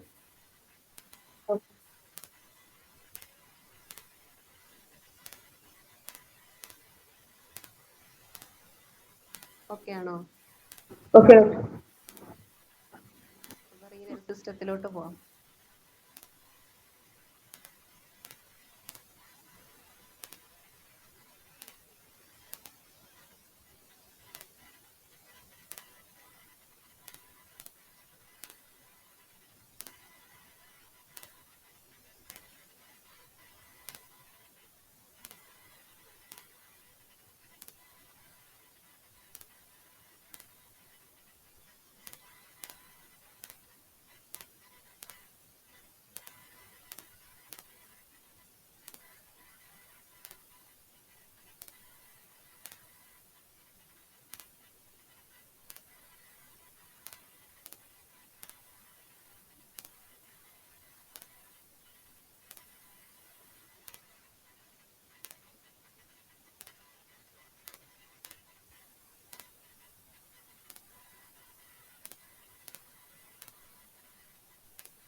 വിസിബിൾ ആണോ?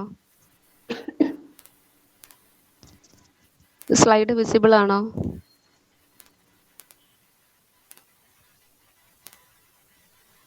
കാണുന്നുണ്ട്.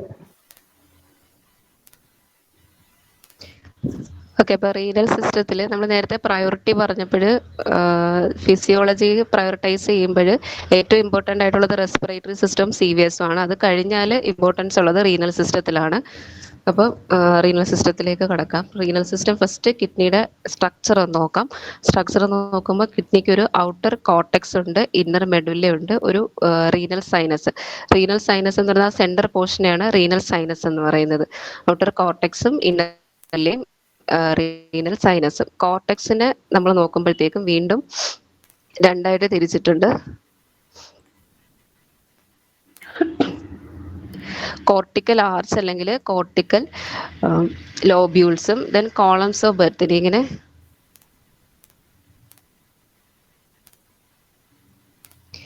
കോർട്ടിക്കൽ ആർച്ച് എന്നും കോളംസ് ഓഫ് ബെർത്തിനി ഇങ്ങനെ രണ്ടായിട്ട് വീണ്ടും കിഡ്നിയുടെ കോർട്ടെക്സിനെ ഡിവൈഡ് ചെയ്തിട്ടുണ്ട്. ഇന്നർ മെഡുല്ല നമ്മൾ നോക്കുമ്പോൾ അതിങ്ങനെ പിരമിഡ്സ് ആയിട്ടായിരിക്കും കാണുന്നത്.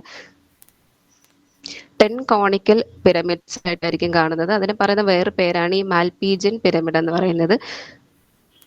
ഈ പിരമിഡ്സിന്റെ മുകളിൽ വരുന്ന പോർഷനാണ് കോർട്ടെക്സിന്റെ നമ്മൾ കോർട്ടിക്കൽ ആർച്ച് എന്ന് പറയുന്നത്. പിരമിഡ്സിന്റെ ഇടയിലേക്ക് എക്സ്റ്റെൻഡ് ചെയ്ത് കിടക്കുന്ന പോർഷനെയാണ് എന്താണ് കോളംസ് ഓഫ് ബെർത്തിനി എന്ന് പറയുന്നത്, അല്ലെങ്കിൽ റീനൽ കോളംസ് എന്ന് പറയുന്നത്. അപ്പം മെഡുല്ല ഇങ്ങനെ കോണിക്കൽ പിരമിഡ്സ് ആയിട്ട് ഡിവൈഡ് ചെയ്തിട്ടുണ്ട്. അതിന്റെ ഔട്ടർ കവറിങ്ങിൽ വരുന്നതാണ് കോർട്ടിക്കൽ ആർച്ച്, കോർട്ടെക്സിന്റെ കോർട്ടിക്കൽ ആർച്ച്. അതിന്റെ ഇടയിലേക്ക് എക്സ്റ്റെൻഡ് ചെയ്ത് കിടക്കുന്നതാണ് കോളംസ് ബെർത്തിനി എന്ന് പറയുന്നത്.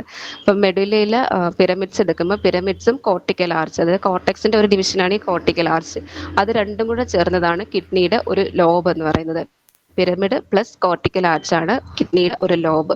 ദെൻ ഹൈലസിന്ന് എക്സ്റ്റെൻഡ് ചെയ്ത് കിടക്കുന്ന ആ ഒരു സ്പേസ് ഉണ്ടല്ലോ, ആ ഒരു സെന്റർ പോർഷൻ, അതിനാണ് നമ്മൾ റീനൽ സൈനസ് എന്ന് പറയുന്നത്.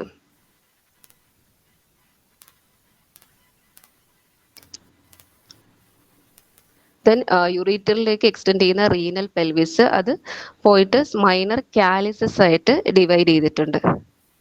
Renal pelvis divides into 2 to 3 major calyces which turn വീണ്ടും അത് മൈനർ കാലിസസുകളായിട്ട് ഡിവൈഡ് ചെയ്തേക്കുന്നത്. അപ്പോൾ ആ ഒരു സ്ട്രക്ചറിനകത്ത് ഇമ്പോർട്ടൻ്റ് ആയിട്ട് കോർട്ടെക്സ്, മെഡുല്ല, റീനൽ സൈനസും റീനൽ പെൽവിസും ഇത്രയാണ് വരുന്നത്. കോർട്ടെക്സിനെ വീണ്ടും രണ്ടായിട്ട് കോർട്ടിക്കൽ ആർച്ച് എന്നും കോളംസ് ഓഫ് ബെർത്തിനി എന്നും ഡിവൈഡ് ചെയ്തിട്ടുണ്ട്.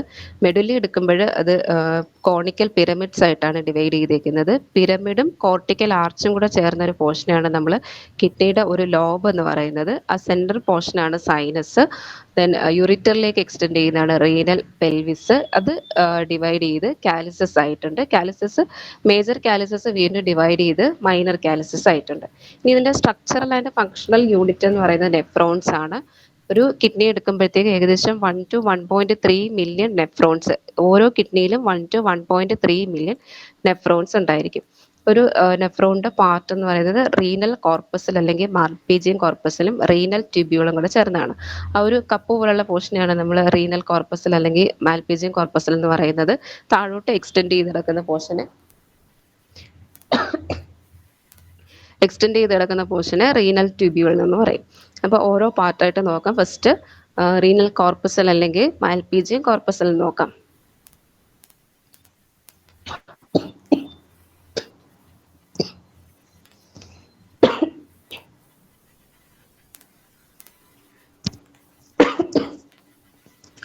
മാൽപീജിയൻ കോർപ്പസിൽ എടുക്കുമ്പോൾ അതിന് വീണ്ടും 2 പാർട്സ് ആണുള്ളത്. ഒരു ബൊമാൻസ് ക്യാപ്സ്യൂളും ആ ഒരു കപ്പ് പോലുള്ള പോർഷൻ ഉണ്ടല്ലോ അതിന് ബൊമാൻസ് ക്യാപ്സ്യൂൾ എന്ന് പറയും. ദെൻ കാപ്പിലറീസിന് ടഫ്റ്റ് ഓഫ് കാപ്പിലറീസിന് നമ്മൾ ഗ്ലോമറുലസ് എന്ന് പറയും. അപ്പോൾ ഇതിനകത്തിരിക്കുന്ന ആ ഒരു അപ്പറന്റ് ആർട്ടീരിയോൾ അതിൻ്റെ വന്നിട്ട് കാപ്പിലറീസും കൂടെ ചേരുന്നതാണ് ഗ്ലോമറുലസ് എന്ന് പറയുന്നത്. അതിരിക്കുന്ന കപ്പ് പോലുള്ള പോർഷനെയാണ് നമ്മൾ ബൊമാൻസ് ക്യാപ്സ്യൂൾ എന്ന് പറയുന്നത്.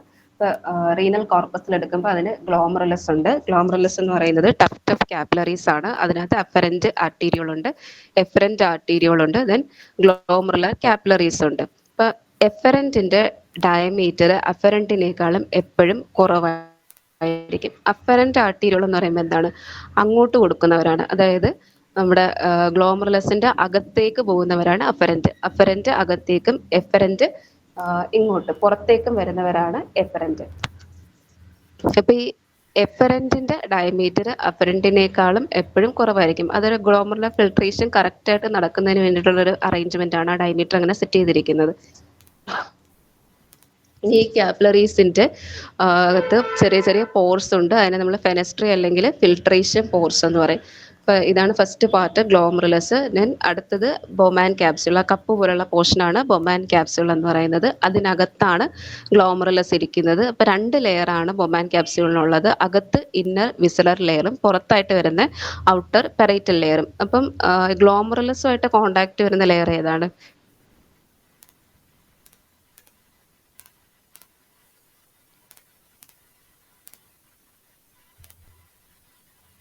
ഗ്ലോമറുലസുമായിട്ട് കോണ്ടാക്ട് ചെയ്ത് വരുന്ന ലെയർ എന്ന് പറയുന്ന അകത്തെ ലെയറാണ്. അകത്തെ ഇന്നർ വിസറൽ ലെയറാണ് ബൊമാൻസ് ക്യാപ്സ്യൂളിൽ ഗ്ലോമറുലസുമായിട്ട് കോണ്ടാക്ട് ചെയ്ത് വരുന്ന ലെയർ എന്ന് പറയുന്നത്. അപ്പോൾ ഇത് ഉണ്ടാക്കിയിരിക്കുന്ന ഫ്ലാറ്റൻഡ് എപ്പിത്തീലിയം വെച്ചിട്ടാണ്. അതിനകത്ത് കാണുന്ന സെൽസ് ഫ്ലാറ്റൻഡ് എപ്പിത്തീലിയമാണ് 2 ലെയറിലും. ഇനി പോഡോസൈറ്റ്സ് എന്ന് പറയുന്ന ഒരു തരം സെല്ലുണ്ട്, എപ്പിത്തീലിയ സെൽസ് ആണ്. ബേസ്മെന്റ് മെംബ്രെയിന് ഒരു പെഡിക്കിൾ എന്ന് പറഞ്ഞൊരു സൈറ്റോപ്ലാസ്മിക് എക്സ്റ്റൻഷൻ ഉണ്ടായിരിക്കും ഇവർക്ക്. ആ പെഡിക്കിൾ വെച്ചിട്ട് ബേസ്മെന്റ് മെംബ്രെയിനിലോട്ട് അറ്റാച്ച് ചെയ്യുന്ന സെൽസിനെയാണ് പോഡോസൈറ്റ്സ് എന്ന് പറയുന്നത്. അപ്പോൾ നമ്മൾ കിഡ്നിയുടെ സ്ട്രക്ചർ പറഞ്ഞു, അതിൻ്റെ ഫങ്ഷണൽ യൂണിറ്റ് ആയിട്ടുള്ള നെഫ്രോൺസിനെ എടുത്തു. നെഫ്രോൺസിന് വീണ്ടും 2 പാർട്സ് ബൊമാൻ ക്യാപ്സ്യൂളും നെഫ്രോൺസിന്റെ 2 പാർട്സ് എന്ന് പറയുന്നത് റീനൽ കോർപ്പസിലും റീനൽ ട്യൂബ്യൂളും. അതിൽ റീനൽ കോർപ്പസിലിനെ വീണ്ടും എടുത്തപ്പോൾ അതിൽ 2 സ്ട്രക്ചേഴ്സ് ബൊമാൻ ക്യാപ്സ്യൂളും ഗ്ലോമറുലസും ആണ് വന്നത്. ഇനി ഈ നെഫ്രോൺസിന്റെ അതിന്റെ സിറ്റുവേഷൻ അനുസരിച്ചിട്ട് എവിടാണ് ഇവരെ കാണുന്നതെന്നനുസരിച്ചിട്ട് ഇവർ റീനൽ കോർപ്പസിൽ ആ ഒരു ഫസ്റ്റ് പോർഷൻ എവിടെയാണ് കാണുന്നതെന്നനുസരിച്ചിട്ട് 2ആയിട്ട് ക്ലാസിഫൈ ചെയ്തിട്ടുണ്ട്. കോർട്ടിക്കൽ നെഫ്രോൺസ് അല്ലെങ്കിൽ സൂപ്പർഫിഷ്യൽ നെഫ്രോൺസും ജെക്സ്റ്റാ മെഡുലറി നെഫ്രോൺസും. ഇങ്ങനെ 2ആയിട്ട് ക്ലാസിഫൈ ചെയ്തിട്ടുണ്ട്. കോർട്ടിക്കൽ നെഫ്രോൺസ് നോക്കുക, അവരുടെ ആ ഒരു റീനൽ കോർപ്പസിൽ വരുന്നത് കോർട്ടെക്സിനോട് അടുപ്പിച്ചായിരിക്കും. കോർട്ടെക്സിന്റെ ഏറ്റവും മുകളിലത്തെ പോർഷനിലായിട്ടായിരിക്കും കോർട്ടിക്കൽ നെഫ്രോൺസ് കാണുന്നത്. ജെക്സ്റ്റാ മെഡുലറി നെഫ്രോൺസ് എന്ന് പറയുമ്പോൾ ജസ്റ്റ് നിയർ ദി മെഡുല എന്ന് ഓർക്കുക. മെഡുലയുടെ തൊട്ടടുത്തായിട്ടായിരിക്കും ഇവരുടെ ബൊമാൻ ക്യാപ്സ്യൂളൊക്കെ വരുന്നത്. അപ്പോൾ ഇവർ തമ്മിലുള്ള ഡിഫറൻസ് നോക്കുമ്പോൾ ഏറ്റവും കൂടുതൽ കാണുന്നത് കോർട്ടിക്കൽ നെഫ്രോൺസ് ആണ്. 85% കോർട്ടിക്കൽ നെഫ്രോൺസ് ആണ് വരുന്നത്. ദെൻ കോർട്ടിക്കൽ നെഫ്രോൺസിന്റെ ഹെൻലെസ് ലൂപ്പൊക്കെ ഷോർട്ട് ആയിരിക്കും. ആ ഒരു മെഡുലയുടെ ഔട്ടർ സോണിലേക്ക് അവിടെ വരെ മാത്രമേ എക്സ്റ്റൻഷൻ ഉള്ളൂ. ആ ഫിഗർ നോക്കിയാലും മനസ്സിലാവും. മെഡുലയുടെ ഔട്ടർ പോർഷനിലേക്ക് മാത്രമേ കോർട്ടിക്കൽ നെഫ്രോൺസിന്റെ ഹെൻലേസ് ലൂപ്പിന് എക്സ്റ്റൻഷൻ വരുന്നുള്ളൂ. തിരിച്ച് ജെക്സ്റ്റാ മെഡുലറി ആണെങ്കിൽ ഇന്നർ മെഡുല വരെ പോകുന്നുണ്ട് ഹെൻലേസ് ലൂപ്പ്. 15% മാത്രമേ ജെക്സ്ട്രാ മെഡുലറി നെഫ്രോൺസ് കാണുന്നുള്ളൂ. ഇനി കോർട്ടിക്കൽ നെഫ്രോൺസിന് ബ്ലഡ് സപ്ലൈ കൊടുക്കുന്നത് പെരിട്യൂബുലർ കാപ്പിലറീസ് ആണ്. ജെക്സ്ട്രാ മെഡുലറി നെഫ്രോൺസിന് വാസ റെക്റ്റയാണ്. അപ്പോൾ കോർട്ടിക്കൽ നെഫ്രോൺസിന്റെ main function urine formation, juxta മെഡുലറിയുടെ മെയിൻ ഫംഗ്ഷൻ എന്ന് പറയുന്നത് യൂറിൻ കോൺസെൻട്രേഷൻ ആണ് വരുന്നത്. ആ വാസാറെക്റ്റ അങ്ങനെ കണക്ട് ചെയ്ത് ഓർത്തിരിക്കുക. യൂറിൻ കോൺസെൻട്രേഷനായിട്ട് റിലേറ്റ് ചെയ്താണ് വാസാറെക്റ്റ വരുന്നത്. വാസാറെക്റ്റയാണ് ജെക്സ്ട്രാ മെഡുലറി നെഫ്രോൺസിന് ബ്ലഡ് സപ്ലൈ കൊടുക്കുന്നത്. ഓരോ പാർട്സ് നോക്കുമ്പോൾ നമ്മൾ റീനൽ കോർപ്പസിൽ പറഞ്ഞു, താഴെ റീനൽ ട്യൂബ്യൂൾസ് വരുമ്പോഴത്തേക്കും അതിന് ഫസ്റ്റ് പ്രോക്സിമൽ കൺവലേറ്റഡ് ട്യൂബ്യൂൾ അല്ലെങ്കിൽ PCT, അത് താഴേക്ക് എക്സ്റ്റെൻഡ് ചെയ്ത് വന്നിട്ട് ഹെൻലേസ് ലൂപ്പ്, വീണ്ടും അത് ഡിസ്റ്റൽ കൺവലേറ്റഡ് ട്യൂബ്യൂളായിട്ട് കളക്ടിങ് ഡക്റ്റിലേക്ക് ചേരുകയാണ് ചെയ്യുന്നത്. ഈ ഹെൻലേസ് ലൂപ്പിന് തിൻ ആൻഡ് തിക്ക് ഡിസെൻഡിങ് സെഗ്മെന്റും ഉണ്ട്, തിൻ ആൻഡ് തിക്ക് അസെൻഡിങ് സെഗ്മെന്റും ഉണ്ട്. അപ്പോൾ ഓരോ സ്ഥലത്തും ഏത് ടൈപ്പ് ഓഫ് സെൽസ് കൊണ്ടാണ് ലൈൻ ചെയ്തിരിക്കുന്നത് നോക്കുക. PCTയിൽ ബ്രഷ് ബോർഡേഡ് ക്യൂബോയിഡൽ എപ്പിത്തീലിയാണ് വരുന്നത്. വീണ്ടും തിക്ക് ഡിസെൻഡിങ് സെഗ്മെന്റിലും ബ്രഷ് ബോർഡേഡ് ക്യൂബോയിഡൽ എപ്പിത്തീലിയാണ് വരുന്നത്. തിൻ സെഗ്മെന്റ് രണ്ടിനകത്തും അസെൻഡിങ്ങിലും ഡിസെൻഡിങ്ങിലും ഫ്ലാറ്റൻഡ് എപ്പിത്തീലിയാണ് വരുന്നത്. ബാക്കി അങ്ങോട്ട് തിക്ക് അസെൻഡിങ് DCT കളക്ടിങ് ട്യൂബ്യൂൾ, ഇവിടെ മൂന്നും എടുത്തും ക്യൂബോയിഡൽ എപ്പിത്തീലിയം തന്നെയാണ്, പക്ഷെ വിത്തൗട്ട് ബ്രഷ് ബോർഡർ. അതിന്റെ നേരെ ഓപ്പോസിറ്റ് ഇപ്പുറത്ത് PCTയിലും ക്യൂബോയിഡൽ ആണ്, പക്ഷേ ബ്രഷ് ബോർഡേഡ് ആണ്. അപ്പോൾ PCT plus thick descending brush bordered cuboidal epithelium ആണ്. തിൻ സെഗ്മെന്റ് രണ്ടും അസെൻഡിങ്ങും ഡിസെൻഡിങ്ങും ഫ്ലാറ്റൻഡ് എപ്പിത്തീലിയം ആണ് വരുന്നത്. തിരിച്ച് തിക്ക് അസെൻഡിങ്ങും DCT കളക്ടിങ് ഡക്റ്റ്, ഇവിടെ ഇത്രയും വരുന്നത് cuboidal epithelium without brush border ആണ്. ഇത് ചോദിച്ചിട്ടുള്ള ക്വസ്റ്റ്യൻ ആണ്. എംബ്രിയോളജി റിലേറ്റഡ് ആയിട്ട് ഏത് സെൽസ് ആണ് വരുന്നത് എന്നുള്ളത്, സോറി ഹിസ്റ്റോളജി റിലേറ്റഡ് ആയിട്ട്. കളക്ടിങ് ഡക്റ്റിൽ കാണുന്ന 2 ടൈപ്പ് ഓഫ് സെൽസ് ആണ് ഈ പ്രിൻസിപ്പൽ സെൽ അല്ലെങ്കിൽ P സെൽ എന്ന് പറയുന്നത്, പിന്നെ ഇന്റർകാലേറ്റഡ് സെൽ അല്ലെങ്കിൽ ഐ സെൽസ്. കളക്ടിങ് ഡക്റ്റ് എല്ലാം കൂടെ യുണൈറ്റ് ചെയ്ത് ഫോം ചെയ്യുന്നതാണ് ഡക്റ്റ് ഓഫ് ബെല്ലിനി. കോളംസ് ഓഫ് ബെർത്തിനി എന്ന് പറയുന്നത് എവിടെയായിരുന്നു?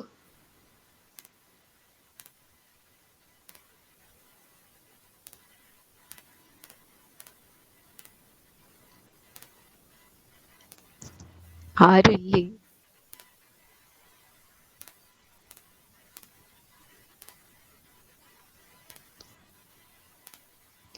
കോളംസ് ഓഫ് ബെർത്തിനി എന്ന് പറയുന്നത് എന്താണ്? നമ്മുടെ കിഡ്നിയുടെ കോർട്ടെക്സിന്റെ മെഡുലറി പിരമിഡ്സിന്റെ ഇടയിലേക്കുള്ള ആ ഒരു എക്സ്റ്റൻഷൻ, അതിനാണ് കോളംസ് ഓഫ് ബെർത്തിനി എന്ന് പറഞ്ഞത്.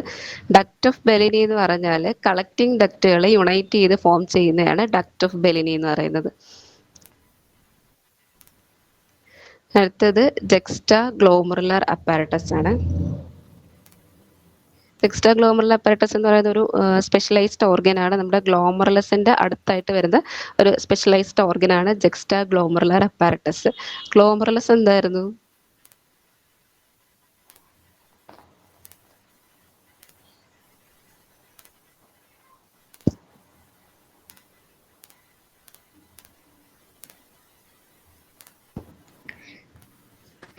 ഗ്ലോമറുലസ് ബൊമാൻസ് ക്യാപ്സ്യൂളിലുള്ള ടഫ് കാപ്പിലറീസ് ആണ് ഗ്ലോമറുലസ് എന്ന് പറയുന്നത്. അപ്പൊ അതിന് അടുത്തായിട്ട് വരുന്നൊരു സ്പെഷ്യലൈസ്ഡ് ഓർഗൻ ആണ് ജെക്സ്ട്രാ ഗ്ലോമറുലർ അപ്പാരറ്റസ് എന്ന് പറയുന്നത്. അപ്പൊ ഇത് ഫോം ചെയ്തേക്കുന്ന 3 സ്ട്രക്ചേഴ്സ് വെച്ചിട്ടാണ്. ഒന്ന് macula densa, then extra glomerular mesangial സെൽസും ഗ്രാനുലർ സെൽസ്. ഇങ്ങനെ 3 ടൈപ്പ് സ്ട്രക്ചേഴ്സ് ചേർന്നതാണ് ജെക്സ്ട്രാ ഗ്ലോമറുലർ അപ്പാരറ്റസ് എന്ന് പറയുന്നത്. അതിൽ ഈ മാക്കുല ഡെൻസ എന്ന് വെച്ചാൽ നമ്മുടെ തിക്ക് അസെൻഡിങ് സെഗ്മെന്റ് ഉണ്ടല്ലോ, അത് DCT ഡിസ്റ്റൽ കൺവലേറ്റഡ് ട്യൂബ്യൂളിലേക്ക് എൻറ്റർ ചെയ്യുന്നതിന് തൊട്ട് മുമ്പെയുള്ള portion, end portion of thick ascending segment, അതാണ് ഈ അവിടെയാണ് ഈ മാക്കുല ഡെൻസ എന്ന് പറയുന്നത്. അപ്പൊ അത് വരുന്നത് അഫറന്റ് ആൻഡ് എഫറന്റ് ആർട്ടീരിയലിന്റെ ഇൻ ബിറ്റ്വീൻ ആയിട്ടാണ് ഈ മാക്കുല ഡെൻസയുടെ സിറ്റുവേഷൻ വരുന്നത്. അടുത്ത എക്സ്ട്രാ ഗ്ലോമറുലർ മെസേഞ്ചൽ സെൽസ് എന്ന് വെച്ചാൽ അത് നിങ്ങൾക്ക് ഫിഗർ നോക്കിയാൽ മനസ്സിലാവും. അഫറന്റും എഫറന്റും മാക്കുല ഡെൻസയും കൂടെ ചേർന്ന് ഒരു ട്രയാങ്കുലർ സ്പേസ് ഉണ്ടാക്കിയിട്ടുണ്ട്. ആ ട്രയാങ്കുലർ സ്പേസിൽ വരുന്നതാണ് എക്സ്ട്രാ ഗ്ലോമറുലർ മെസേഞ്ചൽ സെൽസ് എന്ന് പറയുന്നത്. അപ്പോൾ ഇതിന് വേറെയും പേരുകളുണ്ട്. Granular cells, lacis cells, Goormaghtigh cells എന്നൊക്കെ പറയുന്ന എക്സ്ട്രാ ഗ്ലോമറുലർ മെസേഞ്ചൽ സെൽസ് ആണ്. ഇനി അടുത്ത 3ാമത്തെ പാർട്ടാണ് ഗ്രാനുലാർ സെൽസ് അല്ലെങ്കിൽ ഗ്ലോമറുലാർ മെസേഞ്ചിയൽ സെൽസ് എന്ന് പറയുന്നത്. ഇത് situated in between glomerular capillaries. Glomerular കാപ്പിലറീസിന്റെ ഇടയിൽ വരുന്നവരാണ് എന്താണ് ഗ്രാനുലാർ സെൽസ് അല്ലെങ്കിൽ ഗ്ലോമറുലാർ മെസേഞ്ചിയൽ സെൽസ് എന്ന് പറയുന്നത്. ഇത്രയാണ് ജെക്സ്റ്റാ ഗ്ലോമറുലാർ അപ്പാരറ്റസിൽ വരുന്ന ഇമ്പോർട്ടൻ്റ് ആയിട്ടുള്ള structures. Formed by macula densa, extra glomerular mesangial cells. അതിൻ്റെ വേറെ പേരുകളാണ് ഈ granular cells, lacis cells, Goormaghtigh cells. Granular cells അതിൻ്റെ വേറെ പേരാണ് ജെക്സ്റ്റാ ഗ്ലോമറുലാർ സെൽസ് എന്ന് പറയുന്നത്. ഇനി ഇതൊന്നും അല്ലാതെ വേറൊരു ടൈപ്പ് സെല്ല് ഇതിൻ്റെ അടുത്തായിട്ട് കാണുന്നുണ്ട്. അതാണ് ഈ ഗ്ലോമറുലാർ മെസേഞ്ചിയൽ സെൽസ് എന്ന് പറയുന്നത്.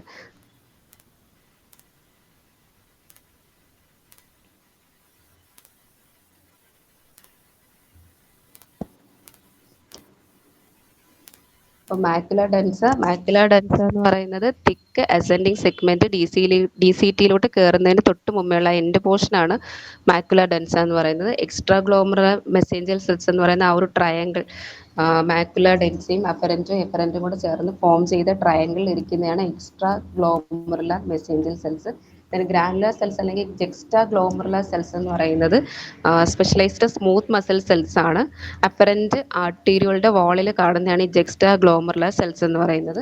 ഇനി ഇൻ ബിറ്റ്വീൻ കാണുന്ന കാപ്പിലറീസിന് in between കാണുന്നവരാണ് glomerular mesangial cells.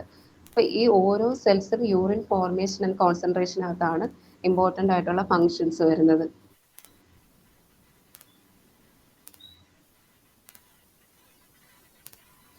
ഇതിൽ ജെക്സ്റ്റാ ഗ്ലോമറുലാർ അപ്പാരറ്റസിന്റെ ഫങ്ഷൻസ് എന്ന് പറയുന്നത് സെക്രീഷൻസ് ഓഫ് ഹോർമോൺസും റെനിന് പ്രോസ്റ്റാഗ്ലാൻഡിന്റെ ഒക്കെ സെക്രീഷൻ ആണ് വരുന്നത്. Extra glomerular mesangial cells secrete cytokine like interleukin 2 and TNF ഒക്കെ സെക്രീറ്റ് ചെയ്യുന്നുണ്ട്. റീനൽ സർക്കുലേഷനെ പറ്റിയിട്ട് ഒരു 1-2 ഇമ്പോർട്ടൻ്റ് ആയിട്ടുള്ള പോയിന്റ്സ് ഉണ്ട്.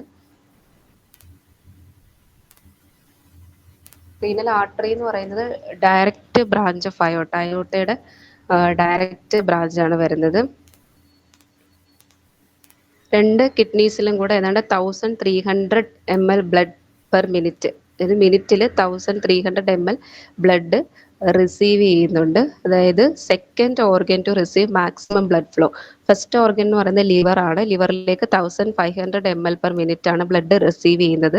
അതായത് നമ്മുടെ കാർഡിയാക് ഔട്ട്പുട്ടിന്റെ 30% ലിവറിലേക്കാണ് റിസീവ് ചെയ്യുന്നത്. സെക്കൻഡ് ഓർഗൻ 1300 ml റിസീവ് ചെയ്യുന്ന ആളാണ് കിഡ്നി. ഇനി നമ്മൾ കാപ്പിലറി പ്രഷർ നോക്കുമ്പോൾ ഏറ്റവും കൂടുതൽ കാപ്പിലറി പ്രഷർ കാണുന്നത് ഈ റീനൽ ഗ്ലോമറുലാർ കാപ്പിലറിയിലാണ്. ബാക്കി ബോഡിയുടെ മറ്റ് സൈറ്റ്സിനെയൊക്കെ വെച്ച് നോക്കുമ്പോൾ ഏറ്റവും കൂടുതൽ കാപ്പിലറി പ്രഷർ കാണിക്കുന്നത് ഗ്ലോമറുലാർ കാപ്പിലറീസിലാണ്. ജസ്റ്റ് ഇൻട്രൊഡക്ഷനകത്ത് ഇത്രയേ ഉള്ളൂ. കിഡ്നിയുടെ സ്ട്രക്ചർ, അതിൽ കോർട്ടെക്സ്, മെഡുല, ദെൻ നെഫ്രോൺസിന്റെ പാർട്സ്, അതിൽ ബൊമാൻ ക്യാപ്സ്യൂളും ഗ്ലോമറുലസും എന്തോന്ന് പറഞ്ഞു. പിന്നെ ക്ലാസിഫിക്കേഷൻ, കോർട്ടിക്കൽ നെഫ്രോൺസ്, ജെക്സ്റ്റാ മെഡുലർ നെഫ്രോൺസ്, അതിൻ്റെ histology, then ജെക്സ്റ്റാ glomerular apparatus, renal circulation. ഇത്രയാണ് നമ്മൾ ഇൻട്രൊഡക്ഷൻ ആയിട്ട് നോക്കാനുള്ള. ഇനി യൂറിൻ ഫോർമേഷൻ ആൻഡ് കോൺസെൻട്രേഷൻ ആണ് ഇനി വരുന്നത്.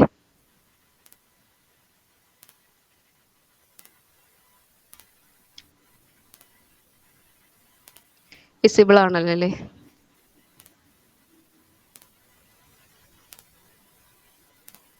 സ്ലൈഡ് വിസിബിൾ ആണോ? അതെ. അപ്പോൾ യൂറിൻ ഫോർമേഷനിലേക്ക് പോകാം. യൂറിൻ ഫോർമേഷൻ എടുക്കുമ്പോൾ നോർമൽ യൂറിൻ ഔട്ട്പുട്ട് എന്ന് പറയുന്നത് 1 litre per day, 1 to 1.5 litre per day ആണ് നോർമൽ യൂറിൻ ഔട്ട്പുട്ട് എന്ന് പറയുന്നത്. ഒരു ദിവസം 1 ലിറ്റർ ടു 1.5 ലിറ്റർ വരെ പോകാം.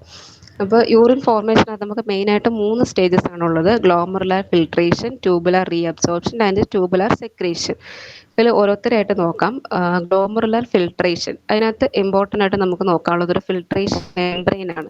ഈ ഫിൽട്രേഷൻ മെംബ്രെയിൻ ഫോം ചെയ്തിരിക്കുന്നത്, ഇപ്പോൾ നേരത്തെ നമ്മൾ പറഞ്ഞു ഗ്ലോമറുലസ്, അതിനെ കവർ ചെയ്ത് കപ്പ് പോലെ വരുന്ന ബൊമാൻസ് ക്യാപ്സ്യൂൾ.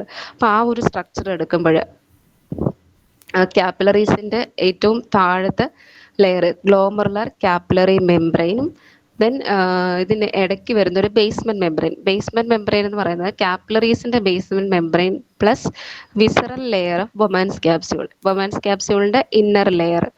അപ്പോൾ അതിൻ്റെ രണ്ടിൻ്റെയും കൂടെ ബേസ്മെന്റ് മെംബ്രെയിൻ ചേർന്നതാണ് ഈ ഫിൽട്രേഷൻ മെംബ്രെയിൻ്റെ മിഡിൽ ലെയർ എന്ന് പറയുന്നത്. ഇതിന് ഏറ്റവും താഴെ visceral layer of Bowman's capsule. അപ്പോൾ ഇത് മൂന്നും കൂടെ ചേർന്നതാണ് ഫിൽട്രേഷൻ മെംബ്രെയിൻ. ഫിൽട്രേഷൻ മെംബ്രെയിൻ എന്ന് പറയുന്നത് ഗ്ലോമറുലാർ കാപ്പിലറി മെംബ്രെയിനും ദെൻ ഒരു ബേസ്മെന്റ് മെംബ്രെയിൻ എന്ന് പറയുമ്പോൾ കാപ്പിലറീസിൻ്റെ ബേസ്മെന്റ് മെംബ്രെയിൻ പ്ലസ് ബൊമാൻ ക്യാപ്സ്യൂളിൻ്റെ വിസറൽ ലെയറിൻ്റെ ബേസ്മെന്റ് മെംബ്രെയിൻ, ഇത് രണ്ടും കൂടെ ചേർന്നതാണ് ഫിൽട്രേഷൻ മെംബ്രെയിൻ്റെ മിഡിൽ ലെയർ. ദെൻ മൂന്നാമത്തെ ലെയർ എന്ന് പറയുന്നത് ബൊമാൻ ക്യാപ്സ്യൂളിൻ്റെ വിസറൽ ലെയർ. ഇത് ഇത്രയും കൂടെ ചേർന്നതാണ് ഫിൽട്രേഷൻ മെംബ്രെയിൻ. ഇപ്പം ഗ്ലോമറുലാർ ഫിൽട്രേഷൻ എന്ന് പറയുന്ന ഒരു അൾട്രാ ഫിൽട്രേഷൻ ആണ്. അതായത് ഓൾമോസ്റ്റ് എല്ലാ സാധനങ്ങളും ഫിൽട്ടർ ഔട്ട് ചെയ്ത് മാറ്റുന്നുണ്ട്. പ്ലാസ്മ പ്രോട്ടീൻസ് സൈസ് കൂടുതലായതാണ്, ലാർജ് മോളിക്യൂൾസ് ആയതാണ് പ്ലാസ്മ പ്രോട്ടീൻസിനെ ഫിൽട്ടർ ചെയ്യത്തില്ല. ബാക്കി പ്ലാസ്മയിലുള്ള ഏകദേശം എല്ലാ സബ്സ്റ്റൻസിനെയും ഫിൽട്ടർ ചെയ്യുന്നുണ്ട്. അങ്ങനെ നമുക്ക് ഫിൽട്ടർ ചെയ്ത് കിട്ടുന്ന ഫ്ലൂയിഡിനെയാണ് നമ്മൾ ഗ്ലോമറുലാർ ഫിൽട്രേറ്റ് എന്ന് പറയുന്നത്. ഇനി GFR, ഗ്ലോമറുലാർ ഫിൽട്രേഷൻ റേറ്റ്. എന്ന് വെച്ചാൽ total quantity of filtrate formed in all the nephrons of both the kidneys in the given unit of time.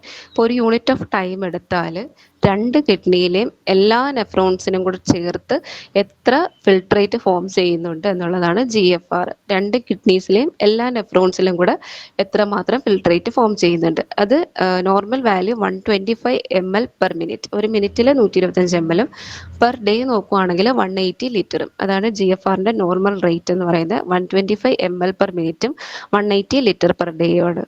ഇനി ഒരു ഫിൽട്രേഷൻ ഫ്രാക്ഷൻ ഉണ്ട്, ആ വാല്യൂ ഒന്ന് ഓർത്തിരിക്കണം. 15 to 20% ആണ് ഫിൽട്രേഷൻ ഫ്രാക്ഷൻ നോർമൽ വാല്യൂ വരുന്നത്.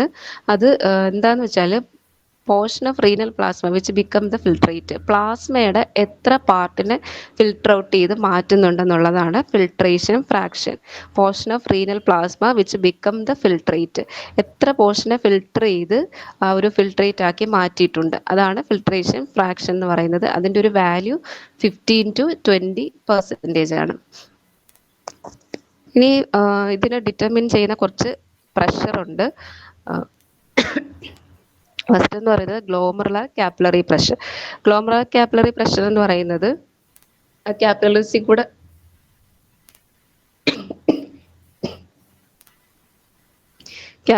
കൂടെ പാസ് ചെയ്യുന്ന ബ്ലഡ് കൊടുക്കുന്ന പ്രഷറാണ് ഗ്ലോമറുലാർ കാപ്പിലറി പ്രഷർ എന്ന് പറയുന്നത്.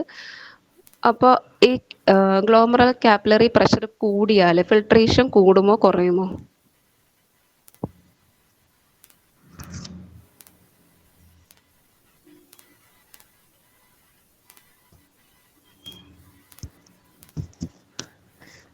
ഇതിന് റെസ്പോൺസ് ഒന്നുമില്ല.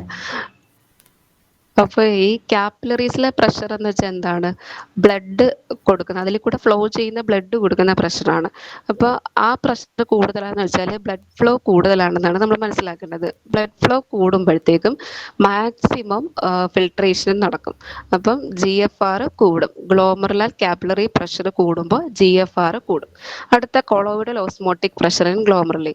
കൊളോയിഡൽ ഓസ്മോട്ടിക് പ്രഷർ എന്ന് പറഞ്ഞാൽ ബ്ലഡിലെ പ്ലാസ്മ പ്രോട്ടീൻസ് ഉണ്ടല്ലോ, അവർ കൊടുക്കുന്ന പ്രഷറാണ് കൊളോയിഡൽ ഓസ്മോട്ടിക് പ്രഷർ എന്ന് പറയുന്നത്. അപ്പോൾ കൊളോയിഡൽ ഓസ്മോട്ടിക് പ്രഷർ കൂടുക മീൻസ് എന്താണ്? പ്ലാസ്മ പ്രോട്ടീൻസിന്റെ കോൺസെൻട്രേഷൻ അവിടെ കൂടുതലാണ്. അപ്പോൾ പ്ലാസ്മ പ്രോട്ടീൻസ് ലാർജ് മോളിക്യൂൾസ് ആയതുകൊണ്ട് അതിനെ ഫിൽട്ടർ ഔട്ട് ചെയ്യാൻ പറ്റില്ല എന്ന് പറഞ്ഞു. അതൊരു ഫിൽട്രേഷന് ശരിക്കും അവിടെ ഇൻഹിബിറ്റ് ചെയ്യുകയാണ് ചെയ്യുന്നത്. അപ്പം കൊളോയിഡൽ ഓസ്മോട്ടിക് പ്രഷർ കുറഞ്ഞു കഴിഞ്ഞാൽ എന്താണ്? GFR കുറയും. അടുത്തത് hydrostatic pressure in Bowman capsule. Hydrostatic pressure എന്ന് പറഞ്ഞാൽ ഈ ഫിൽട്ടർ ഔട്ട് ചെയ്ത് നമുക്ക് ലാസ്റ്റ് കിട്ടുന്ന ഫിൽട്രേറ്റ് ഉണ്ടല്ലോ, ഈ ഫിൽട്രേറ്റ് അവിടെ കിടന്നിട്ട് കൊടുക്കുന്ന പ്രഷറാണ് hydrostatic pressure in Bowman's capsule. അപ്പോൾ ഹൈഡ്രോസ്റ്റാറ്റിക് പ്രഷർ കൂടുതലാണ് മീൻസ് ഫിൽട്രേറ്റ് അവിടെ കൂടുതലാണ്. അതായത് ഫിൽട്രേറ്റിൻ്റെ അവിടെ നിന്ന് നീക്കിയിട്ടില്ല, ഫിൽട്രേറ്റ് അവിടെ കൂടുതലായിട്ട് കെട്ടി നിൽക്കുകയാണ്. അപ്പോൾ ഫിൽട്രേറ്റിൻ്റെ പ്രഷർ കൂടിക്കഴിഞ്ഞാലും ഫർദർ ഫിൽട്രേഷൻ നടക്കാൻ ബുദ്ധിമുട്ടായിരിക്കും. അപ്പോൾ ഹൈഡ്രോസ്റ്റാറ്റിക് പ്രഷറിൻ ബൊമാൻ ക്യാപ്സ്യൂൾ കൂടിയാലും GFR കുറയും. അപ്പോൾ ഈ രണ്ട് പ്രഷറും, കൊളോയിഡൽ ഓസ്മോട്ടിക് പ്രഷറും ഹൈഡ്രോസ്റ്റാറ്റിക് പ്രഷറും ഫിൽട്രേഷനെ ഒപ്പോസ് ചെയ്യുന്ന പ്രഷറുകളാണ്. അപ്പം അത് വെച്ചിട്ട് നെറ്റ് ഫിൽട്രേഷൻ പ്രഷർ എന്ന് പറയുന്നത് 20 mmHg ആണ്. അതും വാല്യൂ ഇമ്പോർട്ടൻ്റ് ആണ്. നെറ്റ് ഫിൽട്രേഷൻ പ്രഷർ എന്ന് പറയുന്നത് 20 mmHg ആണ്. ഇപ്പോൾ ഫാക്ടേഴ്സ് റെഗുലേറ്റിംഗ് GFRനകത്ത് റീനൽ ബ്ലഡ് ഫ്ലോയുടെ കാര്യം നമ്മൾ പറഞ്ഞു, കാപ്പിലറി പ്രഷറിൻ്റെ കാര്യം പറഞ്ഞു. സർഫസ് ഏരിയ കൂടിയാലും GFR കൂടും. അതായത് മാക്സിമം സർഫസ് ഏരിയ അവിടെ ഫിൽട്ടർ ചെയ്യാൻ കിട്ടുന്നുണ്ട്. അപ്പോൾ സർഫസ് ഏരിയ കൂടിക്കഴിഞ്ഞാലും GFR കൂടും. പെർമിയബിലിറ്റി കൂടിയാലും GFR കൂടും. കൊളോയിഡൽ പ്രഷറിൻ്റെ കാര്യം, ഹൈഡ്രോസ്റ്റാറ്റിക് പ്രഷറിൻ്റെ കാര്യം പറഞ്ഞു. അത് രണ്ടും ഒപ്പോസ് ചെയ്യുന്നവരാണ്. ഇനി ഗ്ലോമറുലർ മെസേഞ്ചൽ സെൽസിൻ്റെ കോൺട്രാക്ഷൻ. ഗ്ലോമറുലർ മെസേഞ്ചൽ സെൽസ് എവിടെയാണ്? ഗ്ലോമറുലസിൽ ഇൻ ബിറ്റ്വീൻ കാപ്പിലറീസിൽ കാണുന്നതാണ് ഗ്ലോമറുലർ മെസേഞ്ചൽ സെൽസ്. ഇത് കോൺട്രാക്ട് ചെയ്യുക മീൻസ് അത് ആ കാപ്പിലറീസിനെ കൺസ്ട്രിക്റ്റ് ചെയ്യിക്കുന്നുണ്ട്. അപ്പോൾ അതിൽ കൂടെ ഫിൽട്ടർ ചെയ്ത് പോകാൻ ബുദ്ധിമുട്ടായിരിക്കും. കോൺട്രാക്ഷൻ ഓഫ് ഗ്ലോമറുലർ മെസേഞ്ചൽ സെൽസ് വരുമ്പോഴത്തേക്കും GFR വീണ്ടും കുറയും. ഇനി അഫറൻറ്റ് ആർട്ടീരിയോളിൻ്റെയും എഫറൻറ്റ് ആർട്ടീരിയോളിൻ്റെയും കൺസ്ട്രിക്ഷൻ ഉണ്ടാകുന്നതൊക്കെ.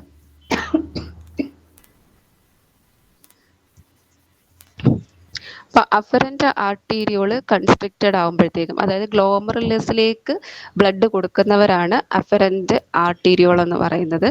അപ്പോൾ അത് കൺസ്ട്രിക്റ്റഡ് ആവുകയാണെങ്കിൽ അങ്ങോട്ടത്തേക്കുള്ള ബ്ലഡ് ഫ്ലോ കുറയും, ഫിൽട്രേഷൻ കുറയും, അപ്പോൾ GFR കുറയും. ഇനി എഫറൻറ്റിനാണ് കൺസ്ട്രിക്ഷൻ ഉണ്ടാകുന്നതെന്ന് വിചാരിക്കുക. എഫറൻറ്റ് കൺസ്ട്രിക്റ്റഡ് ആകുന്നു എന്ന് വെച്ചാൽ, അതായത് അവിടുന്ന് ബ്ലഡിനെ തിരിച്ച് ഗ്ലോമറുലസിൽ നിന്ന് കൊണ്ടുപോകുന്നവരാണ് എഫറൻറ്റ് എന്ന് പറയുന്നത്. അത് കൺസ്ട്രിക്റ്റഡ് ആവുന്നു. അപ്പോൾ മാക്സിമം ആദ്യം ഒരു ബ്ലഡ് ഫ്ലോ ഉണ്ടാവും.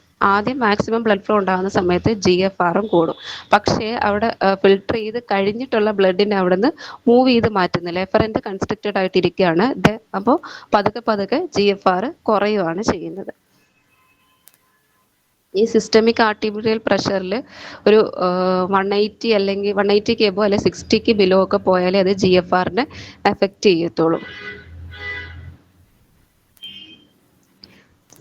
അത് കൂടാതെ കുറച്ച് factors increase GFR by vasodilatation ഉണ്ടാക്കിയിട്ട് GFR കൂട്ടുന്നവരാണ് ANP, cyclic AMP, dopamine, PGE2 ഒക്കെ. വാസോ കൺസ്ട്രിക്ഷൻ വഴി GFR കുറയ്ക്കുന്നവരാണ് angiotensin 2, noradrenaline, PGF2, platelet derived growth factor എന്നൊക്കെ പറയുന്നത്. ഈ ഒരു ഏരിയ ഇമ്പോർട്ടൻ്റ് ആണ്, ട്യൂബുലാർ റീഅബ്സോർപ്ഷൻ എന്ന് പറയുന്നത്. ട്യൂബുലാർ റീഅബ്സോർപ്ഷൻ സെലക്റ്റീവ് ആണ്. ട്യൂബുലർ റീഅബ്സോർപ്ഷൻ എന്താണ്? കിഡ്നിയുടെ ട്യൂബ്യൂൾസിൽ നിന്ന് തിരിച്ച് ബ്ലഡിലേക്ക് റീഅബ്സോർബ് ചെയ്യുന്നതാണ് ട്യൂബുലർ റീഅബ്സോർപ്ഷൻ എന്ന് പറയുന്നത്. സെലക്റ്റീവ് ആണ്. ഗ്ലൂക്കോസ്, അമിനോ ആസിഡ്സ്, വൈറ്റമിൻസിനെയൊക്കെ കംപ്ലീറ്റ് ആയിട്ട് റീഅബ്സോർബ് ചെയ്യും. അല്ലാതെ ബാക്കിയുള്ള അയോൺസിൻ്റെയൊക്കെ റീഅബ്സോർപ്ഷൻ ഓരോന്നിൻ്റെയും സൈറ്റ് ഇമ്പോർട്ടൻ്റ് ആണ്. അപ്പോൾ PCTയിലാണ് ഈ glucose, amino acids, vitamins important ആയിട്ടുള്ള റീഅബ്സോർപ്ഷൻ എല്ലാം നടക്കുന്നത്. സോഡിയം, പൊട്ടാസ്യം, കാൽസ്യം എല്ലാം റീഅബ്സോർബ് ചെയ്ത് മാറ്റും. സോഡിയത്തിൻ്റെ 2/3 PCTയിലാണ് റീഅബ്സോർബ് ചെയ്യുന്നത്. അത് കൂടാതെ bicarbonate, chloride, phosphate, urea, uric acid, water ഒക്കെ റീഅബ്സോർപ്ഷൻ നടക്കുന്നുണ്ട്. ലൂപ്പ് ഓഫ് ഹെൻലെയിൽ സോഡിയവും ക്ലോറിനും മാത്രമാണ് റീഅബ്സോർപ്ഷൻ. DCTയിൽ വരുമ്പോൾ വീണ്ടും സോഡിയം ഉണ്ട്, ബൈകാർബണേറ്റ് ഉണ്ട്, കാൽസ്യം ഉണ്ട്, വാട്ടർ ഉണ്ട്. ഇത്രയാണ് റീഅബ്സോർപ്ഷനകത്ത് ഇമ്പോർട്ടൻ്റ് ആയിട്ടുള്ളത്. അതിൽ സോഡിയം റീഅബ്സോർപ്ഷൻ എല്ലായിടവും നടക്കുന്നുണ്ട്. PCTയിലുണ്ട്, ലൂപ്പ് ഓഫ് ഹെൻലെയിലുണ്ട്, DCTയിലുണ്ട്. വാട്ടർ റീഅബ്സോർപ്ഷൻ നടക്കുന്നത് എവിടെയാണ്? PCTയിലും DCTയിലുമാണ് വാട്ടറിൻ്റെ റീഅബ്സോർപ്ഷൻ നടക്കുന്നത്. ഇനി ഹൈ ത്രഷോൾഡ് സബ്സ്റ്റൻസ് എന്ന് വെച്ചാൽ നോർമലി യൂറിനിൽ കാണാത്ത സബ്സ്റ്റൻസുകളെയാണ് നമ്മൾ ഹൈ ത്രഷോൾഡ് സബ്സ്റ്റൻസ് എന്ന് പറയുന്നത്. അതായത് കംപ്ലീറ്റ് ആയിട്ട് റീഅബ്സോർബ് ചെയ്ത് മാറ്റിയിട്ടുണ്ടായിരിക്കും അവർ. അങ്ങനെയുള്ളവരാണ് ഗ്ലൂക്കോസ്, അമിനോ ആസിഡ്സ്, വൈറ്റമിൻസ് എന്നൊക്കെ പറയുന്നത്. അപ്പോൾ ഇവരുടെ പ്രസൻസ് വരുമ്പോൾ അത് ഏതെങ്കിലുമൊക്കെ ഡിസീസ് കണ്ടീഷനായിരിക്കും കാണിക്കുന്നത്. ഇനി ലോ ത്രഷോൾഡ് എന്ന് പറഞ്ഞാൽ ചെറിയ എമൗണ്ടിലൊക്കെ യൂറിനിൽ എപ്പോഴും കാണുന്നവരാണ് low threshold. Appear in urine even in normal conditions, അതായത് റീഅബ്സോർബ് ചെയ്ത് മാറ്റാത്തവരാണ്. യൂറിയ, യൂറിക് ആസിഡ്, ഫോസ്ഫേറ്റ് ഒക്കെ ചെറിയ രീതിയിൽ റീഅബ്സോർപ്ഷൻ നടക്കുന്നുണ്ട്, പക്ഷേ യൂറിനിൽ കൂടെ എക്സ്ക്രീറ്റ് ചെയ്യുന്നുണ്ട്. അവരാണ് ഈ low threshold substance. Non threshold എന്ന് വെച്ചാൽ നോട്ട് അറ്റ് ഓൾ റീഅബ്സോർബ് തീരെയും ചെയ്യാത്തതാണ് നോൺ ത്രഷോൾഡ്. അതായത് കംപ്ലീറ്റ് ആയിട്ട് എക്സ്ക്രീറ്റ് ചെയ്ത് കളയേണ്ടതാണ് ക്രിയാറ്റിനിൻ പോലുള്ള സബ്സ്റ്റൻസ്. അപ്പോൾ അവരാണ് നോൺ ത്രഷോൾഡിൽ വരുന്നത്. അതായത് ട്രാൻസ്പോർട്ട് മാക്സിമം വാല്യൂ അല്ലെങ്കിൽ TM വാല്യൂസ് എന്ന് പറഞ്ഞാൽ റീനൽ ട്യൂബ്യൂൾസിൽ നിന്ന് റീഅബ്സോർബ് ചെയ്യുന്നതിൻ്റെ റേറ്റ് ആണ് നമ്മൾ TM വാല്യൂ എന്ന് പറയുന്നത്. അതിൽ ഗ്ലൂക്കോസിൻ്റെ TM വാല്യൂ ഇമ്പോർട്ടൻ്റ് ആണ്. 375 mg/min മെയിൽസിൽ, 300 mg/min ഫീമെയിൽസിൽ TM value for glucose. Renal threshold for glucose എന്ന് പറയുന്നത് 180 mg/dL ആണ്.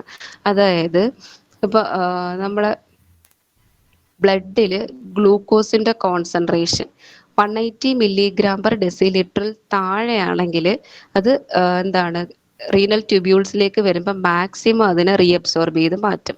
ഇനി 180 മില്ലിഗ്രാം പെർ ഡെസിലിറ്ററിൽ കൂടുതലാണെന്ന് വിചാരിക്കുക ബ്ലഡിൽ ഗ്ലൂക്കോസിന്റെ കോൺസെൻട്രേഷൻ.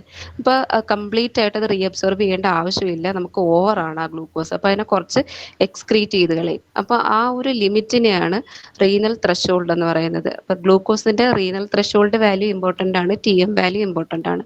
റീനൽ ത്രഷോൾഡ് വാല്യൂ എന്ന് പറയുന്നത് 180 മില്ലിഗ്രാം പെർ ഡെസിലിറ്റർ ആണ്. ടി എം വാല്യൂ എന്ന് പറയുന്നത് 370 മില്ലിഗ്രാം പെർ മിനിറ്റ്. മെയിൽസിൽ, ഫീമെയിൽസിൽ 300 മില്ലിഗ്രാം പെർ മിനിറ്റ്.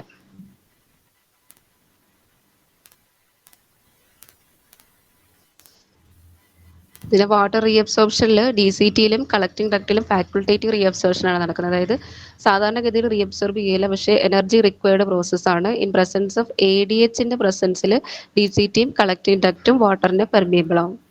ഇനി ഗ്ലൂക്കോസ് റീഅബ്സോർപ്ഷനകത്ത് ഒരു കാരിയർ പ്രോട്ടീൻ ഉണ്ട് ഇമ്പോർട്ടൻ്റ് ആയിട്ടുള്ള, sodium dependent glucose cotransporter SGLT2 എന്ന് പറയുന്ന ഒരു കാരിയർ പ്രോട്ടീൻ വരുന്നുണ്ട്. അതാണ് സോഡിയത്തിനെ ഗ്ലൂക്കോസിനെ ക്യാരി ചെയ്ത് ട്യൂബുലാർ സെൽസിലോട്ട് കൊണ്ടു കൊടുക്കുന്ന കാരിയർ പ്രോട്ടീൻസ്. തിരിച്ച് അവിടുന്ന് മെഡുലറി ഇൻഡസ്ട്രീഷ്യത്തിലേക്ക് അവരെ പിടിച്ചുകൊണ്ട് വരുന്നതാണ് ഈ GLUT2 അല്ലെങ്കിൽ ഗ്ലൂക്കോസ് ട്രാൻസ്പോർട്ടർ 2 എന്ന് പറയുന്ന കാരിയർ പ്രോട്ടീൻ. ട്യൂബുലാർ സെൽസിലേക്ക് ക്യാരി ചെയ്തുകൊണ്ട് പോകുന്നവരാണ് SGLT2. ഗ്ലൂക്കോസിനെ തിരിച്ച് മെഡുലറി ഇൻഡസ്ട്രീഷ്യത്തിലേക്ക് എടുത്തുകൊണ്ട് വരുന്നവരാണ് GLUT2 എന്ന് പറയുന്നത്. ഇപ്പോൾ 2 പ്രോസസ്സ് കഴിഞ്ഞു. ഗ്ലോമറുലർ ഫിൽട്രേഷനും കഴിഞ്ഞു, ട്യൂബുലാർ റീഅബ്സോർപ്ഷൻ കഴിഞ്ഞു. ഇനി ട്യൂബുലാർ സെക്രീഷൻ വരുമ്പോഴത്തേക്കും ട്യൂബുലാർ സെക്രീഷൻ എന്ന് പറയുന്നത് എന്താണ്? റീനൽ ട്യൂബ്യൂൾസിലേക്ക്, അതിൻ്റെ തൊട്ടടുത്ത് കിടക്കുന്ന കാപ്പിലറീസിൽ നിന്ന് റീനൽ ട്യൂബ്യൂൾസിലേക്ക് സെക്രീറ്റ് ചെയ്യുക, അതായത് എക്സ്ക്രീറ്റ് ചെയ്ത് കളയേണ്ടവരാണ് ട്യൂബുലാർ സെക്രീഷനകത്ത് വരുന്നത്. ഇപ്പോൾ ട്യൂബുലാർ സെക്രീഷൻ PCTയിലേക്ക് സെക്രീറ്റ് ചെയ്യുന്നവരാണ് പൊട്ടാസ്യം അമോണിയ ഹൈഡ്രജൻ അയോൺസ്, DCTയിലേക്ക് പൊട്ടാസ്യം ഹൈഡ്രജൻ അയോൺസും, ലൂപ്പ് ഓഫ് ഹെൻലിയിലേക്ക് യൂറിയ, കളക്ടിംഗ് ഡക്റ്റിലേക്ക് പൊട്ടാസ്യം അയോൺസ്. അപ്പോൾ ഇത്രയാണ് യൂറിൻ ഫോർമേഷനകത്ത് നമുക്ക് ഇമ്പോർട്ടൻ്റ് ആയിട്ട് നോക്കാനുള്ളത്. ആ ഒരു ഫിൽട്രേഷൻ മെംബ്രെയിൻ GFRൻ്റെ നോർമൽ വാല്യൂ 125 ml per മിനിറ്റും 180 ലിറ്റർ പെർ ഡേയും, ആ ഒരു വാല്യൂ ഓർത്തിരിക്കണം. ഫിൽട്രേഷൻ ഫ്രാക്ഷൻ എന്ന് പറയുന്നത് 15 to 20%. ദെൻ ഫാക്ടേഴ്സ് ഡിറ്റർമിനിങ്, ഇത് ചോദിച്ചിട്ടുള്ളതാണ്. ഡയറക്റ്റ്ലി എങ്ങനെയാണ് ആ ഒരു എഫക്റ്റ് വരുന്നത് എന്നുള്ളത് മനസ്സിലാക്കിയിരിക്കണം, ഓരോ ഫാക്ടേഴ്സും.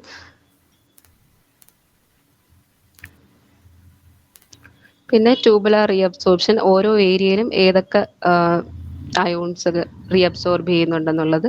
അതിൽ സോഡിയം എല്ലായിടത്തും ഉണ്ട്, വാട്ടർ ലൂപ്പ് ഓഫ് ഹെൻലിയിലില്ല, ബാക്കി എല്ലായിടത്തും ഉണ്ട്. അതിൽ DCTയിലും കളക്ടിംഗ് ഡക്റ്റിലും വരുമ്പോൾ ഫാക്കൾട്ടേറ്റീവ് ആണ്, അതായത് നോൺ പെർമിയബിൾ ആണ്, പക്ഷേ ADHൻ്റെ പ്രസൻസിൽ അവർ പെർമിയബിൾ ആകും, അത് ഓർത്തിരിക്കുക.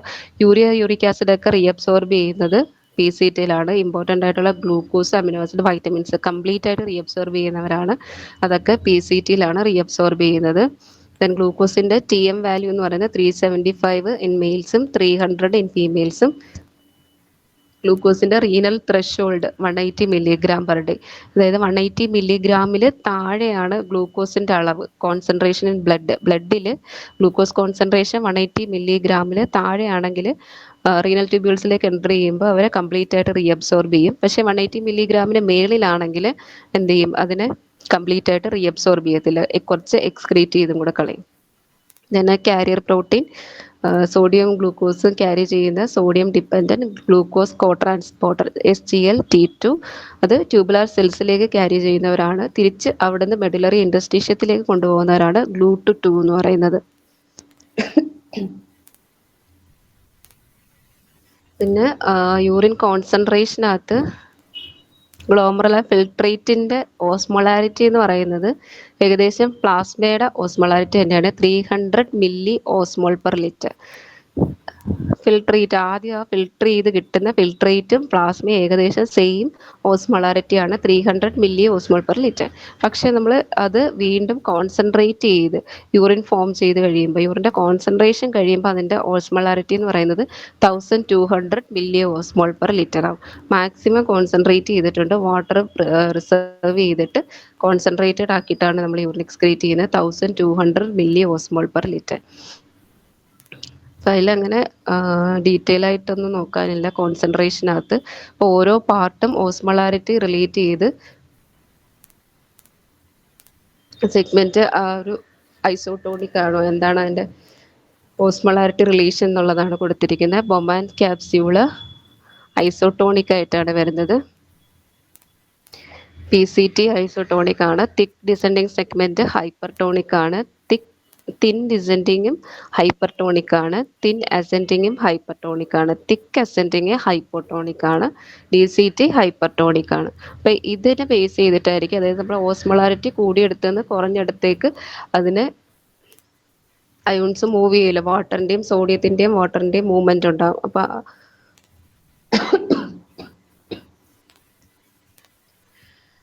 ആ ഓസ്മോളാരിറ്റി ബേസ് ചെയ്തിട്ട് ഓരോ സെഗ്മെന്റിലൂടെ പാസ് ചെയ്യുമ്പോഴും ഫിൽട്രേറ്റിന്റെ ഓസ്മോളാരിറ്റി ആ സെഗ്മെന്റുമായിട്ട് റിലേറ്റ് ചെയ്ത് എങ്ങനെയാണ് വരുന്നതെന്നാണ് കൊടുത്തിട്ടുള്ളത്. ഇനി കുറച്ച് യൂറിനിൽ വരുന്ന നോർമൽ വാല്യൂസ് കൊടുത്തിട്ടുണ്ട്. ജസ്റ്റ് നിങ്ങളൊന്ന് നോക്കിയിരുന്നാൽ മതി. പിന്നെ പ്ലാസ്മ ക്ലിയറൻസ് എന്ന് വെച്ചാൽ amount of plasma that is cleared of A substance in given unit of time ആണ് പ്ലാസ്മ ക്ലിയറൻസ് എന്ന് പറയുന്നത്.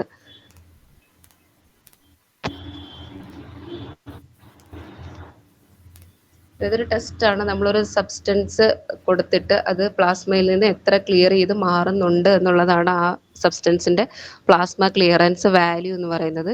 പിന്നെ ബ്ലഡ് യൂറിയ നൈട്രജൻ, അതൊരു ഇമ്പോർട്ടൻ്റ് ആയിട്ട് വാല്യൂ പഠിക്കേണ്ടതാണ്. നോർമൽ ബ്ലഡ് യൂറിയ എന്ന് പറയുന്നത് 20 to 40 mg/dL ആണ്. ബ്ലഡ് യൂറിയ നൈട്രജൻ അല്ലെങ്കിൽ ബൺ എന്ന് പറയുന്നത് അതിൻ്റെ നേരെ പകുതി 10 to 20 mg/dL. ഇതൊക്കെ വാല്യൂസ് ആണ് കൊടുത്തിരിക്കുന്നത്. അപ്പോൾ അത് ജസ്റ്റ് ഒന്ന് നോക്കിക്കോളാം.